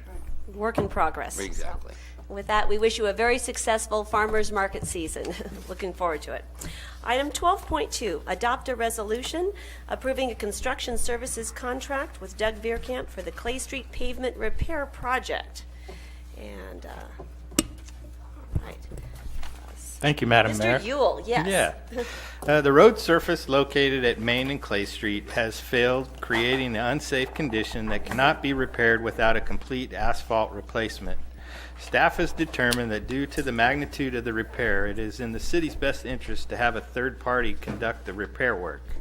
2 bids were received for the project. Joe Vicini in the amount of $11,445 and Doug Veerkamp General Engineering Incorporated at $8,501. The scope of work includes removal and replacement of the compromised asphalt. An option to replace the existing curb return ramps has been included for City Council consideration at additional cost of $10,000. Staff was reluctant to put that in the bid collectively for the inclusion of the ramps at additional cost due to the pending what's going to happen with the Clay Street replacement and realignment project. If it is determined that the curb return ramps should be included within the scope of work, the total project cost is estimated to be $22,000. The $22,000 for this project was not included in the adopted fiscal year budget. At the meeting held on July 27th, the H&L committee recommended a $32,000 budget liquidation from the Canal Street reconstruction project and a $32,000 Measure L budget appropriation for this project. Since receiving the construction bid, staff has determined that the project requires $22,000 or $10,000 less than what was recommended by the committee, and it is therefore well within the amount endorsed by the H&L committee for this project. At this time, I'm willing to answer any questions you may have. Mayor, just one comment. I want to clarify on that. The numbers on that final page does include the curb ramp return option, so the full $22,000 includes that. Staff is not recommending that we do that, so that reduces that $22,000 by approximately $10,000. So, thank you, Cleve. Okay. That makes sense? So if the 85 would go to around 10,000 if we Yeah, you'd have the 8501. We've got 2,000 for engineering inspections. Without the curb ramp returns, it's going to be less than that. And then you have the contingency. So, but yeah, approximately $10,000 will be the total cost for it without the curb ramp returns. So. All right. Thank you for that Is clarification. that approximately right, Rebecca Costway? Thank you. Thank you. And Mr. Yule, can you clarify which sidewalk are we talking about? Is it the one from like Melters over to the parking lot, or is it from the parking lot over to Cosmic Cafe? Melters to the parking lot. Okay, across Clay Street. Okay, yeah. All right, that one. All right, thank you so much. Does council have any questions for staff at this time? I don't. I had one. Yes, please. Is the existing curb and gutter in serviceable condition? No. Oh, It's in pretty bad condition. Thank you. Okay. All right, any further questions at this time? In view of that, does that subject us to any kind of like lawsuit or something if somebody, would that cause that to surface? We explored that, and with Rebecca's help, if we consider it to be a pavement project, then we're okay with that. If we call it a crosswalk improvement plan, then we would need to incorporate into that the handicap ramps. Oh, okay. Thank you. All right, at this point, does any member of the public wish to speak on this item?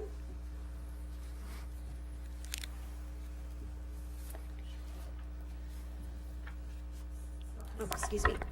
I'm Jennifer from Clay Street. I'm still confused about prioritizing this because, I mean, it is part of the proposed project. Again, it's part of what is going to be, at least in came out in the draft EIR. It was all going to be demolition and reconstructed. So it just doesn't seem urgent. I mean, if anything, the sidewalk on the bridge, which on that one TV show had the dip in it, and these folks talk a lot about how the sidewalk, because of all the asphalt layers over the years, the sidewalk is somewhat buried, and so people wander. It's not a clear distinction between being on the sidewalk and being in the bridge. And so if you're going to prematurely start construction in that area, which is already scheduled for future construction, it just doesn't seem like the highest priority element. That if you see what I'm saying, the sidewalk on the bridge, which, you know, I know these folks have talked about that being a problem area for them with their customers outside Melters. So I'm just completely confused about it as a priority, which again involves, it seems like money that's going to fix something that's going to be torn up very soon, according to the current plan. So, all right, thank you.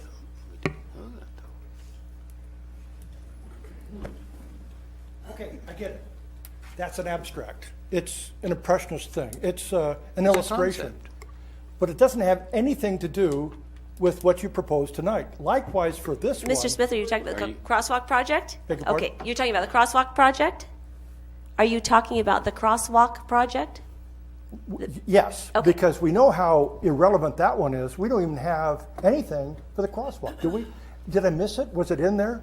Is there any kind of illustration that shows us where the sidewalk's going to be? I don't know. I missed it, did I? Because it's not clear as to where the sidewalk is. And as far as some of the vegetation in that area, we had a arborist talk about the redwood tree as having incurred stress. You notice a number of limbs out there in the past. So I think adding to that area does pose that risk. It's not spelled out. I didn't see the plans, and it would be helpful if we had something in a business-like fashion to show what you're going to do. When you bring in an engineer, you bring in Vicini, aren't you going to have something that's more concrete than that kind of illustration? I don't know. It'd be helpful if we as consumers of this service and as your constituents knew what to expect. That's all. Is there any kind of drawing, a map of where this would be? This is a pavement project. So. And it's in the report? Pardon me? It's in here? I went through it. There's not a drawing, but it's the pavement at Clay Street and Main. Yeah, but you see, I went through all this before when I was over in that corner, and for 4 years was told that the displacement of that farmer's market was part of the Clay Street project. And then tonight, surprise, as of 3 days ago when I get this agenda, I find out, no, that wasn't true. So it would really be helpful if you had a plot map. That would you do if you were an engineer. If you're an engineer and you're going to go up and do work $10,000, wouldn't you have a plan that would be That's accurate? not this project, Mr. Smith. That's not this. That's not this project. We've And moved I'm sure past the farmers I'm sure market. It's unrelated to anything. Thank you. Does anyone else wish to speak on this item? All right, we'll bring it back to council for comment. Does staff have anything they'd like to add to the comments? I'd just like to make one point, and then maybe Steve or Rebecca, but it seems like a lot of money to spend to have an engineer draw up how to line a crosswalk that's already in place. We're just repaving it, putting the crosswalk back exactly the way it is now. We're not doing anything new. It's the exact same crosswalk. And the point I'd like to make, I don't know, I'm assuming Ms. Chapman has walked through that crosswalk, but it is severe in terms of the potential to sprain an ankle or break an ankle, et cetera, walking through that crosswalk. It is not a good crosswalk. So that's all we're doing. It's very heavily used, as we know, at farmers market time. We're trying to clean that up to avoid potential claim through someone twisting an ankle or whatever, trying to get through that crosswalk. So. And, as we all know, our city has lots of challenges all over, and we're addressing them, one step at a time, literally. And so does our city engineer have anything she'd like to add to this? Thank you, Mayor Thomas. I do want to focus on the fact that this is actually more along the lines of a maintenance pavement repair. Okay. With that area of the pavement is torn up pretty bad, and regardless of the Clay Street project moving forward or not, the city has a right to maintain its infrastructure and assets, and that is really the crux of this issue. Great. Well said. All right. Thank you very much. Vice Mayor Cunha. What? Yes. Can I add just, I'm sorry. No, go right I just wanted to question Rebecca. We have a similar project designed, I believe, for Pacific Street. Is that not correct? Yes. Because of the poor condition of that crosswalk. So this fits in the same category. Again, nothing to do with the Clay Street project. Okay. Yeah. Vice Mayor Cunha. Thank you. Question? Someday when we have a robust paving program, this will be a paving tag that square footage, number of hours, traffic control, they'll write this up, the city engineer will approve it. You'll never know it, but you'll be very happy when it gets fixed. This is a horrible intersection that any small car, any expensive vehicle, like a Corvette or anything like that, you can't go through that intersection right now, or if they do it at great risk. So that's a vehicle, and the pedestrians are, as Cleve said, it's completely past worn out, if that's possible. So I guess I commend the city engineer for not expending resources to design a couple of 100 square feet of asphalt repair work. So I would go ahead and make a motion to approve this item, and With not the curb? with just the paving repair. Councilmember If I Bradley? may. Yes, I just wanted to clarify, this is a Public Works job, and I'm very grateful to the Public Works staff pulling together this bid and moving forward on this. It is a maintenance project, and I'm very grateful to our Public Works team for preparing this bid. Well, thank you, Rebecca. Mr. Yule, thank you for your hard work on this. You're welcome. Councilmember Bradley? I feel the same way. I have to tell you, the other day when we had our last Amgen meeting before it was pouring rain, and I walked up there and I did trip in a hole. I couldn't see it because all the water and everything that had, congregated. So anyway, we need to do this. That's all. And I also am going to, my vote would be to eliminate the curb I do have a question on that. Mr. Yule, obviously, we're still in the middle of the Clay Street project, and we don't know what that's going to look like. If we were to determine that the curb ramps needed to happen, could they be added at a later date once we get through the process on that project? Sure, yeah. Okay, sounds good to me. So, all right, that sounds good. So do I have a motion on this item? I think, Mark, you made it. I move approval. Second. And for clarification, that is just the pavement maintenance project, not the curb. Do the ramps. asphalt repair work Correct. only. That's Okay, correct. Great, all right. So with that, may we have the roll call, please? Vice Mayor Acuna? Aye. Councilmember Borelli? Aye. Mayor Thomas? Aye. All right, thank you for that. All right, item 12.3, and that is to adopt a resolution, I'm not going to read the whole item, on the Upper Broadway Bike Lanes and Pedestrian Connections Project. And so who'd like to take this, Director Rivas or City Engineer?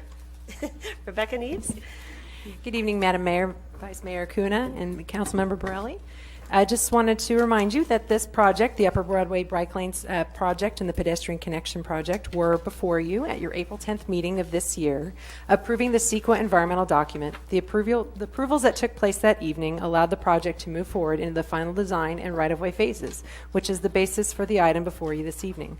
Funding for this next phase of work is secured, and the city is eager to proceed with the right-of-way engineering and final design of the Upper Broadway Bike Lanes and Pedestrian Connection Project to remain on schedule related to the timely use of funds associated with this project funding source.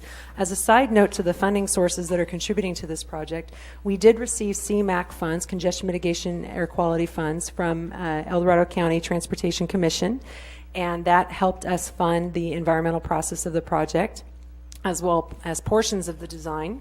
And the city was the proud recipient of not one, but 2 cycles of ATP funding, with the most recent ATP funding being an augmentation that was funded by SB1. And it's important to recognize that, the SB1 funding source is not any one caveat of funding sources. It does cover pedestrian and bicycle improvement projects as well. And so that was a very nice way to get the pedestrian connection project funded. The city has been also collaboratively working with El Dorado Transit Authority as a partner on the project and has drafted an agreement to include a new transit facility, a bus stop, as part of the Upper Broadway project limits. The proposed stop would be located on Broadway adjacent to the grocery outlet parcel. The proposed cooperative agreement is similar in nature to the one that was previously approved by Council between the city and Transit for the Western Placerville Interchange Phase 2 project for the design and construction of the park and ride facility in that project. So in context, they're virtually the same. The staff recommendations on the item before you this evening include various budget appropriations related to the final design and right-of-way engineering, along with issuance of notice to proceed number 5 with REY Engineers and approval of the agreement with El Dorado Transit for the said project as summarized and itemized within the report. And that concludes my verbal report, and I'm happy to answer any questions you have. Thank you very much, Rebecca. I would like to highlight something in this staff report. It's on page 2, and it talks about that this is a lengthy project. There's a lot of moving parts to it, but that the project commenced with public outreach, resulting in pedestrian facilities being added subsequently in response to public input. And city staff then proceeded with seeking out additional funding to move forward on the community's request for pedestrian facilities. I was at those early public outreach meetings on Upper Broadway, and I have to commend our staff and our consultants for the extensive outreach to our community and their receptivity to their needs and concerns. And I think that's, sometimes we get a bad rap in the city when people aren't, you can't please everyone. But our staff goes to amazing lengths to be very responsive to our community. And this project reflects that. The fact that we put it on hold, went out for additional funding, and now we have pedestrian connections because that's what the residents and community members of that area wanted. Just want to commend our staff. You do that on every single project. You listen to the community and you respond and find common ground that makes sense so we can move our community forward. And I just want to highlight that because this project is a result of that. So well done. So well done. Does council have any questions or comments at this time? Oh, all right. I'd like to open this up for public comment on this item. All right, I'll close public comment and bring it back to council for action or additional comments. I'll go ahead and move approval of the item. I'll second it. All right, roll call, please. Vice Mayor Acuna? Aye. Councilmember Borelli? Aye. Mayor Thomas? Aye, we look forward to getting this project rolling. All right, item 12.4, adopt a resolution authorizing the city manager to enter into an agreement with HDL companies to create perhaps a cannabis tax measure and conduct compliant and financial audits, plus the regulatory and technical support. So, City Manager Morris.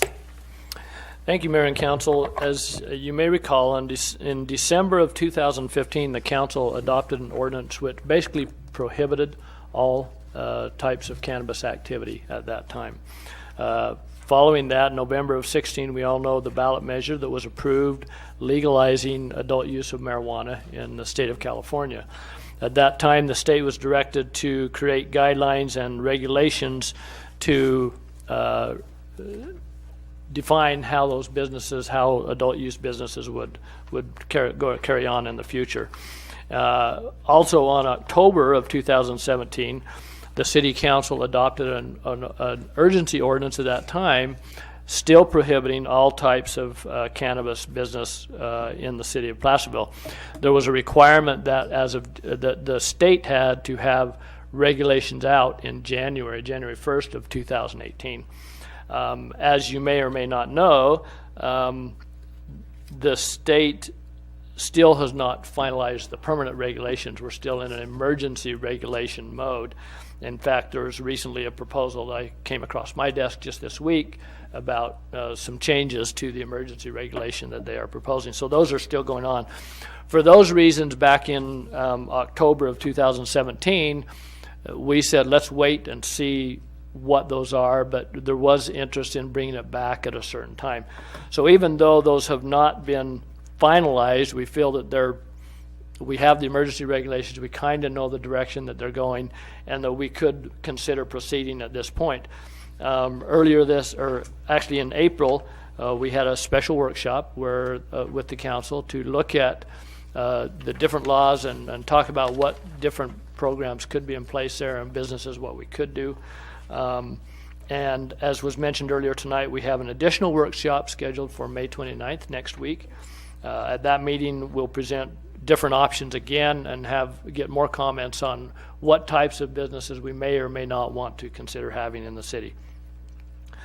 Part of that discussion will also be the potential for a tax measure to offset the potential impacts of allowing these businesses in our community. In order to present the tax measure on the November election, it's where it would be required to be, we need to have that information, the resolution, and that ordinance ready to go for the tax measure by our July 10th meeting, or to the county by July 11th.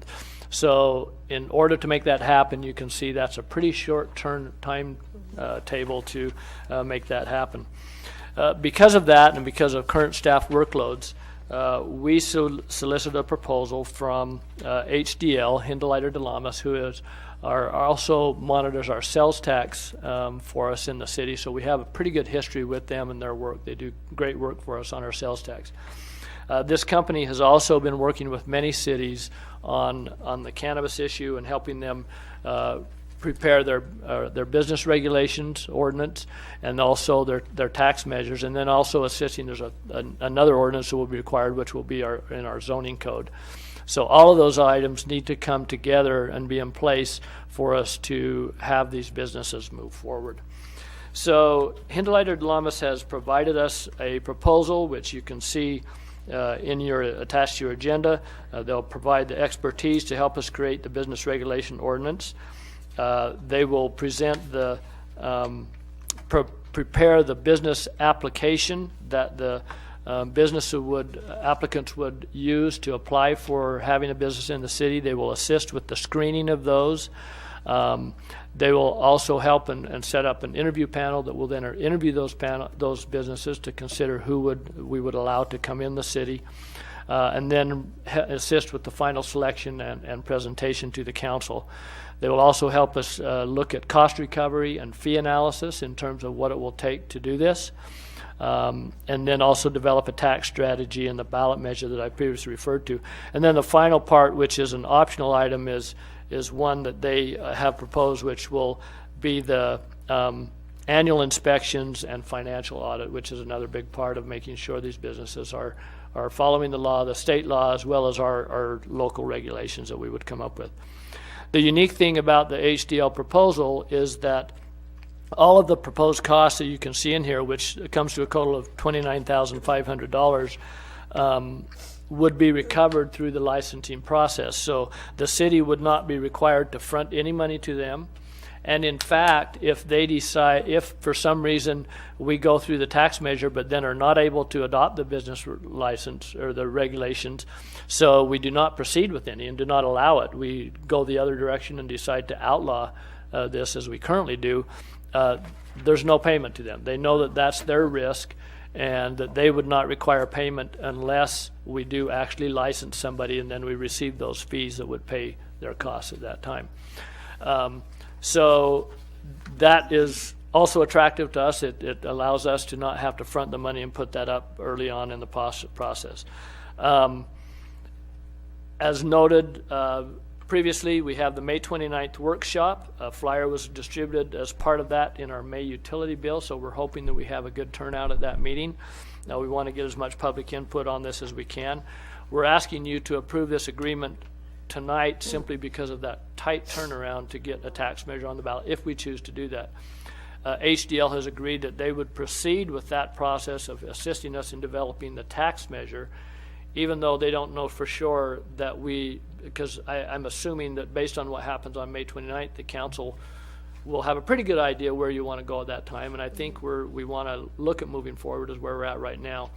But that would still allow you at your June 12th meeting to say, no, we've decided we're not going that direction, we're going to cancel. So we could stop it at that point. HDL will not have put out much work into it at that point, and they can still help us move forward and meet the timelines for the tax measure in November if we desire to. We did, just to see where we were at, we did also receive another proposal from Myers Nave, an attorney firm that we have used quite extensively, especially on our tax measures. You've heard Mr. Driscoll and I refer to specific attorney, Sky Woodruff, that we work with in that attorney firm. He's been very good in assisting us. He assists us with both Measure L and I believe Measure H also, correct, John? So we've got pretty good experience with him. So we solicited a proposal from them. Their proposal is similar in cost. They estimate about $25,000 is what it would take.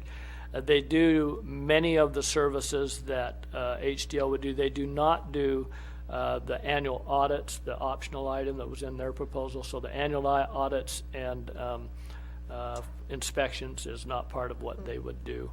Like the follow-up you were talking about? Right, after the businesses, annually after the businesses are in there. The other part of theirs is they are not willing to take that risk that if we do not end up adopting it, we would still have to pay them. So if something happens, you decide not to move forward, say this fall, and they've done some work, quite a bit of work up to maybe getting close to that, they would bill us for that, and we would be liable for that payment. So based on all of that, we are, at least at this point, recommending that we look at the HDL proposal. The other point I wanted to make, the current interim ordinance was continued on October 28, 2017, or took effect at that time, and therefore it will expire on October 27, 2018. We cannot extend that anymore. We've done the maximum extensions that we can do. You recall, we've done that a couple of times. We cannot extend that urgency ordinance anymore. We simply would be able to adopt it and make it permanent, or we would have a new ordinance to replace that one, which would be something that would regulate cannabis business in the city. So that also creates somewhat of an urgency in that in order to have that take effect prior to that October 27th date, we would need to be prepared to have the second reading of that on September 25th, because then there's a 30-day waiting period for when that takes effect in October. So again, there's quite a bit of work that we need to move on, and again, stress the urgency and why staff feels it would be important to bring the consultant on that can help us get through this process. They've done it quite a few times with other agencies, and they are prepared to do that, and they feel confident that they can help us get that done. I would mention, in fact, they mentioned to us, we've already looked at a lot of their documents that they use. They did this same process in the city of Colfax. Colfax is a little bit farther along than we are in it, and they're currently proceeding.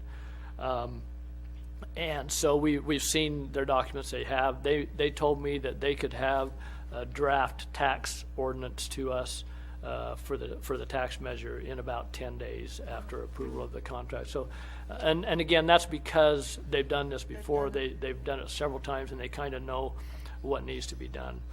So with that, I want to mention that both the city attorney and I have done some reference checks on this to see how others feel about their process and what they go through, and we have looked at that, and so we vetted that process that way, and we feel good about that.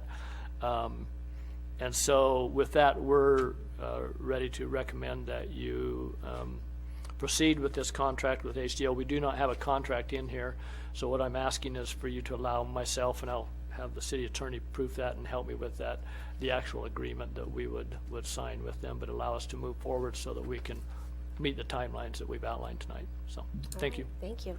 You answered my questions. Mine too, yeah. Any other council questions at this time? No? Okay. Any member of the public wish to speak on that? I know there's one at least. Come on down.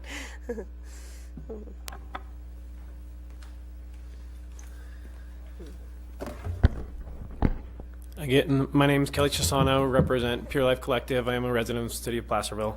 I want to thank you guys all for being here and listening to entertaining this. I read through HDL's presentation. It seems like for most of it seems pretty good because they're giving you the power to stay yay or nay in all of that, and I would just say encourage you all to stay a part of it so that you are at least one council member is part of the interview process, and all of the optional items seem to me like something that potentially could be a city your new employee for the code enforcement that we met this evening.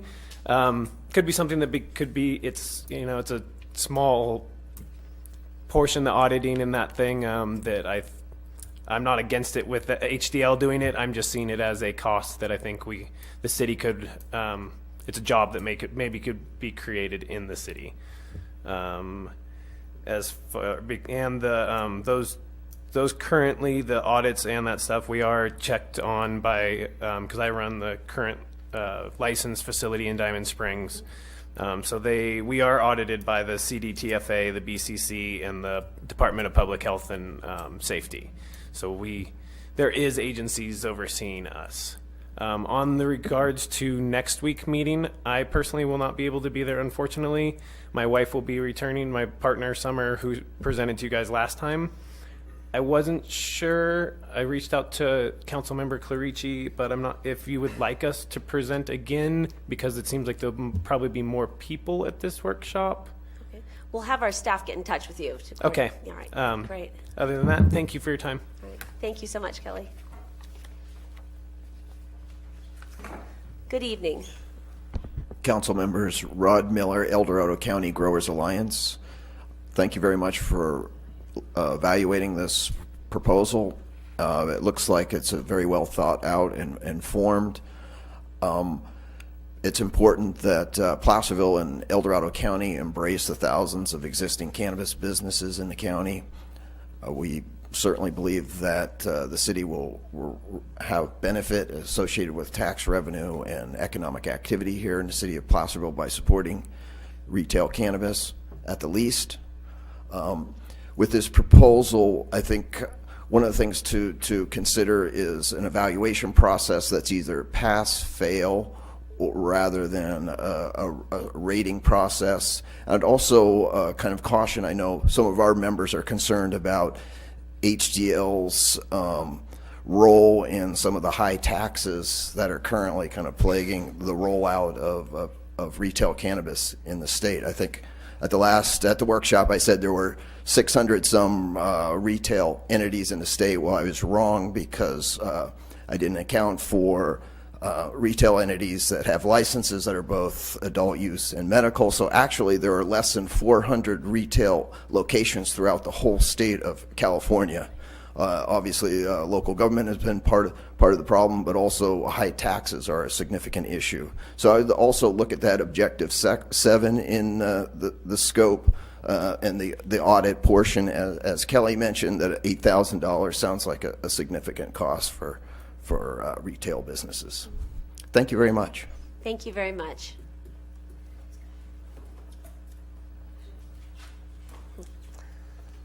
Good evening. Hi, my name is Gwen Woodworth, and I'm with Medical Marijuana Caregivers Association of El Dorado County. And I'm just here to say thank you for discussing this issue and to encourage you to please move forward on this. Thank you. Thank you for being here. Good evening. Good evening. Jackie No. I feel like I've missed some council meetings or am jumping into this discussion that I've missed.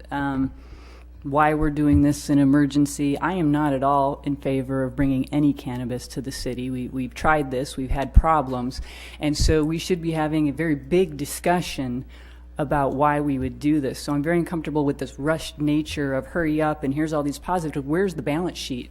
Where are the negatives? How is this going to affect our community, negatively affect our community? What is this going to cost our community? Where is our police chief's recommendation? I know Sheriff D'Agostini didn't recommend this for the county. And by the way, this is federally illegal.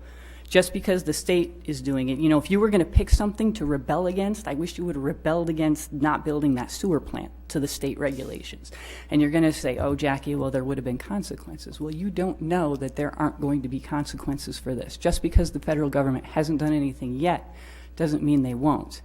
And just from a citizen standpoint, if you're going to decide not to follow federal laws, well, that probably means I'm able to decide which local laws I should follow and not follow. I see a total, potential of anarchy that I'm very uncomfortable, and I think there needs to be a lot more discussion than one next meeting because there is a lot of potential negative things. Are we thinking about the kids?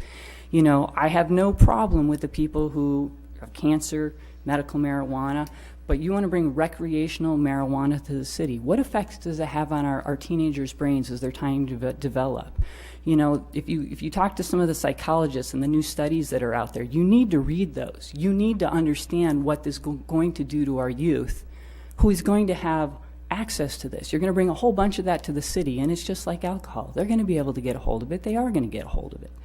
And I hope it's not your children or grandchildren. Those are the things you need to be thinking about. So I will be fighting this all the way. I think this is a bad direction. I don't think this should be a priority for the city. And thank you for your time. Thanks, Jackie. Anyone else? All right, I'll close public comment. Thank you all. Appreciate it. Bring it back to council for comments. Councilmember Borelli? Well, my feeling is that I just feel like we have got to get a handle on it. I feel like it's here. It's all around us. One thing that I would like to ask, and I don't know whether this is the proper time or not because I know we're going to have the meeting, but Kelly's wife, Summer, when she gave her presentation, she talked about what they had to go through with the county in getting the approval. And in her comments to us were that for what I understood is that the county is very much in their corner now and a little being more lenient with things that they're allowing you to do. I think that's a real important thing, and I'm wondering if we couldn't get something from the county, a report or something. I'd like to know what that's all about. Oh, you have? Okay. Folks that have done this, they've been through it, so they maybe could answer a lot of our questions too. I don't. But on this timeline significance, I think if we're even going to consider it, like you said, we don't. This doesn't mean that we have to go through with it if we, allow this to. And you're talking about the ballot measure and et cetera, et cetera, et cetera. So that's my feeling. Okay. Vice Mayor Cunha? Thank you, Madam Mayor. And thank you to Cleve for your report, and also for HDL's comments, and also for all of our speakers from the public. Big issue statewide, and I think we do need to make sure that we have an ordinance that serves our community.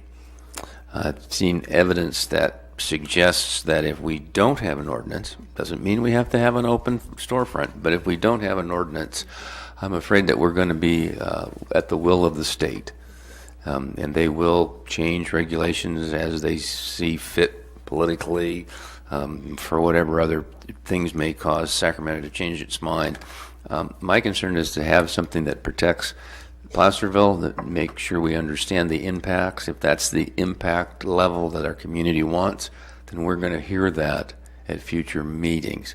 I think the next workshop won't be the end of it, and I do understand Jackie No's comments about making sure that we have an equal opportunity for all sides of this to be heard. One of the things about being a pioneer on this, if you will, is I think it puts us also in a better chance to maintain the highest level of controls over the potential changes that the state will throw out on this. And I think we can all realize that as this is a new industry, and as it grows, there will be legal actions that will take place. Maybe they will increase a community's opportunity to control this, or maybe they will decrease a community's ability to control and regulate. And that's the move that worries me. So if we are in a grandfathered position with a correct ordinance that suits the needs of our community, we might find ourselves in a much better state than if we were to just let this roll by and let time go on and not have engaged in this process before it begins to snowball. So with that, if you would like, I would entertain a motion. I would make a motion to approve item 12.4. And I'll second it. Okay. Roll call, please. Vice Mayor Acuna? Aye. Councilmember Borelli? Aye. Mayor Thomas? Aye. And actually, I should have made a comment before this, but I'll just make a comment including this. Very much, I don't think this council has, we certainly have not decided whether to proceed or not with cannabis. This is very much a work in progress, and that's what this workshop next Tuesday is all about. I appreciate that the proposal before us would help us regulate it and give us the expertise to provide the legal framework for it. And I do appreciate that there will be no cost associated if we make a different decision, not to move forward with cannabis. So please stay engaged. I look forward to a robust workshop next week as we continue to explore this very, very fluid situation and apply a lot of critical thought with that. So thank you all for your comments. Really appreciate it. All right. Council reports on agencies. I know transportation and transit were canceled. Quiet. Yeah. Right. Do we have any agency? You know what? I am going to read, if I can, Sure. from our executive director at Transportation sent out an email today, and I'm just going to real quick read it. Good morning, Commissioners. I am pleased to announce that the California Transportation Commission, CTC, awarded $1.7 million in SB1 local partnership competitive funding to the Western Placerville Interchanges project last week in San Diego. They also granted the time extension request for the active transportation program funds to the Upper Broadway Bike Lanes project and the El Dorado Trail project. While we did not receive funding for the Camino project, which that was devastating to everybody, as we had hoped for, it is important to remember that SB1 is a river, not a lake. That is, as long as it is not repealed. I look forward to seeing those of you attending the Caltrans coordination meeting this Thursday and the rest of you at the EDCTC meeting in June. So I just wanted to, and that was good news for the most part. Exactly. Yeah, for the most part. Unfortunately, not the Camino. Go ahead and. But we scored well. We did. We scored very high. We are just very fortunate We are very in the fortunate. funding that we've received. Okay, any other? No other county agency meetings? LAFCO meets tomorrow. Okay. Okay, and plenty. so I represented John at the SACOG meeting, and I have to tell you, it was a great meeting. It was my first time of attending, and it was wonderful. And John told me this, that every meeting they have what they call a workshop, and this one is called The Why of Pricing, What's Now and What's Next.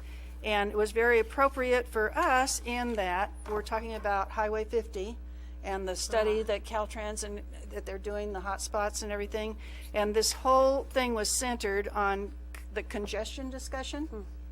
And it was amazing and road pricing, how to reduce congestion and generate revenue.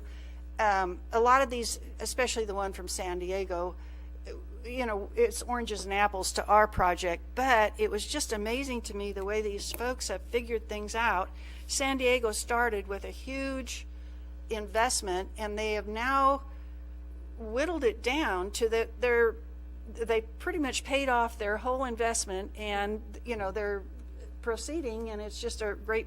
Anyway, I think some of the things that I heard are probably things that Rebecca and all the committee they're talking about in various ways, and what we can do about Highway 50 and to relieve the congestion. So it was very, very interesting. Well, thank you for representing us at that important meeting.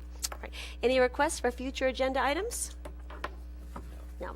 City manager and staff reports. All right, I think we have. All right, with that, we will see everyone next Tuesday, the 29th, for our cannabis workshop. The city budget workshop has been postponed till June 6th tentatively. Is that That's correct? tentative, yeah, but we're looking at probably that's going to have to happen, so. Yeah. Right, so no May 30th, but May 29th for cannabis. And the next regularly scheduled council meeting will be held on June 12th, 5:30 p.m., closed session, 6 regular session. So with that, good night, Placerville.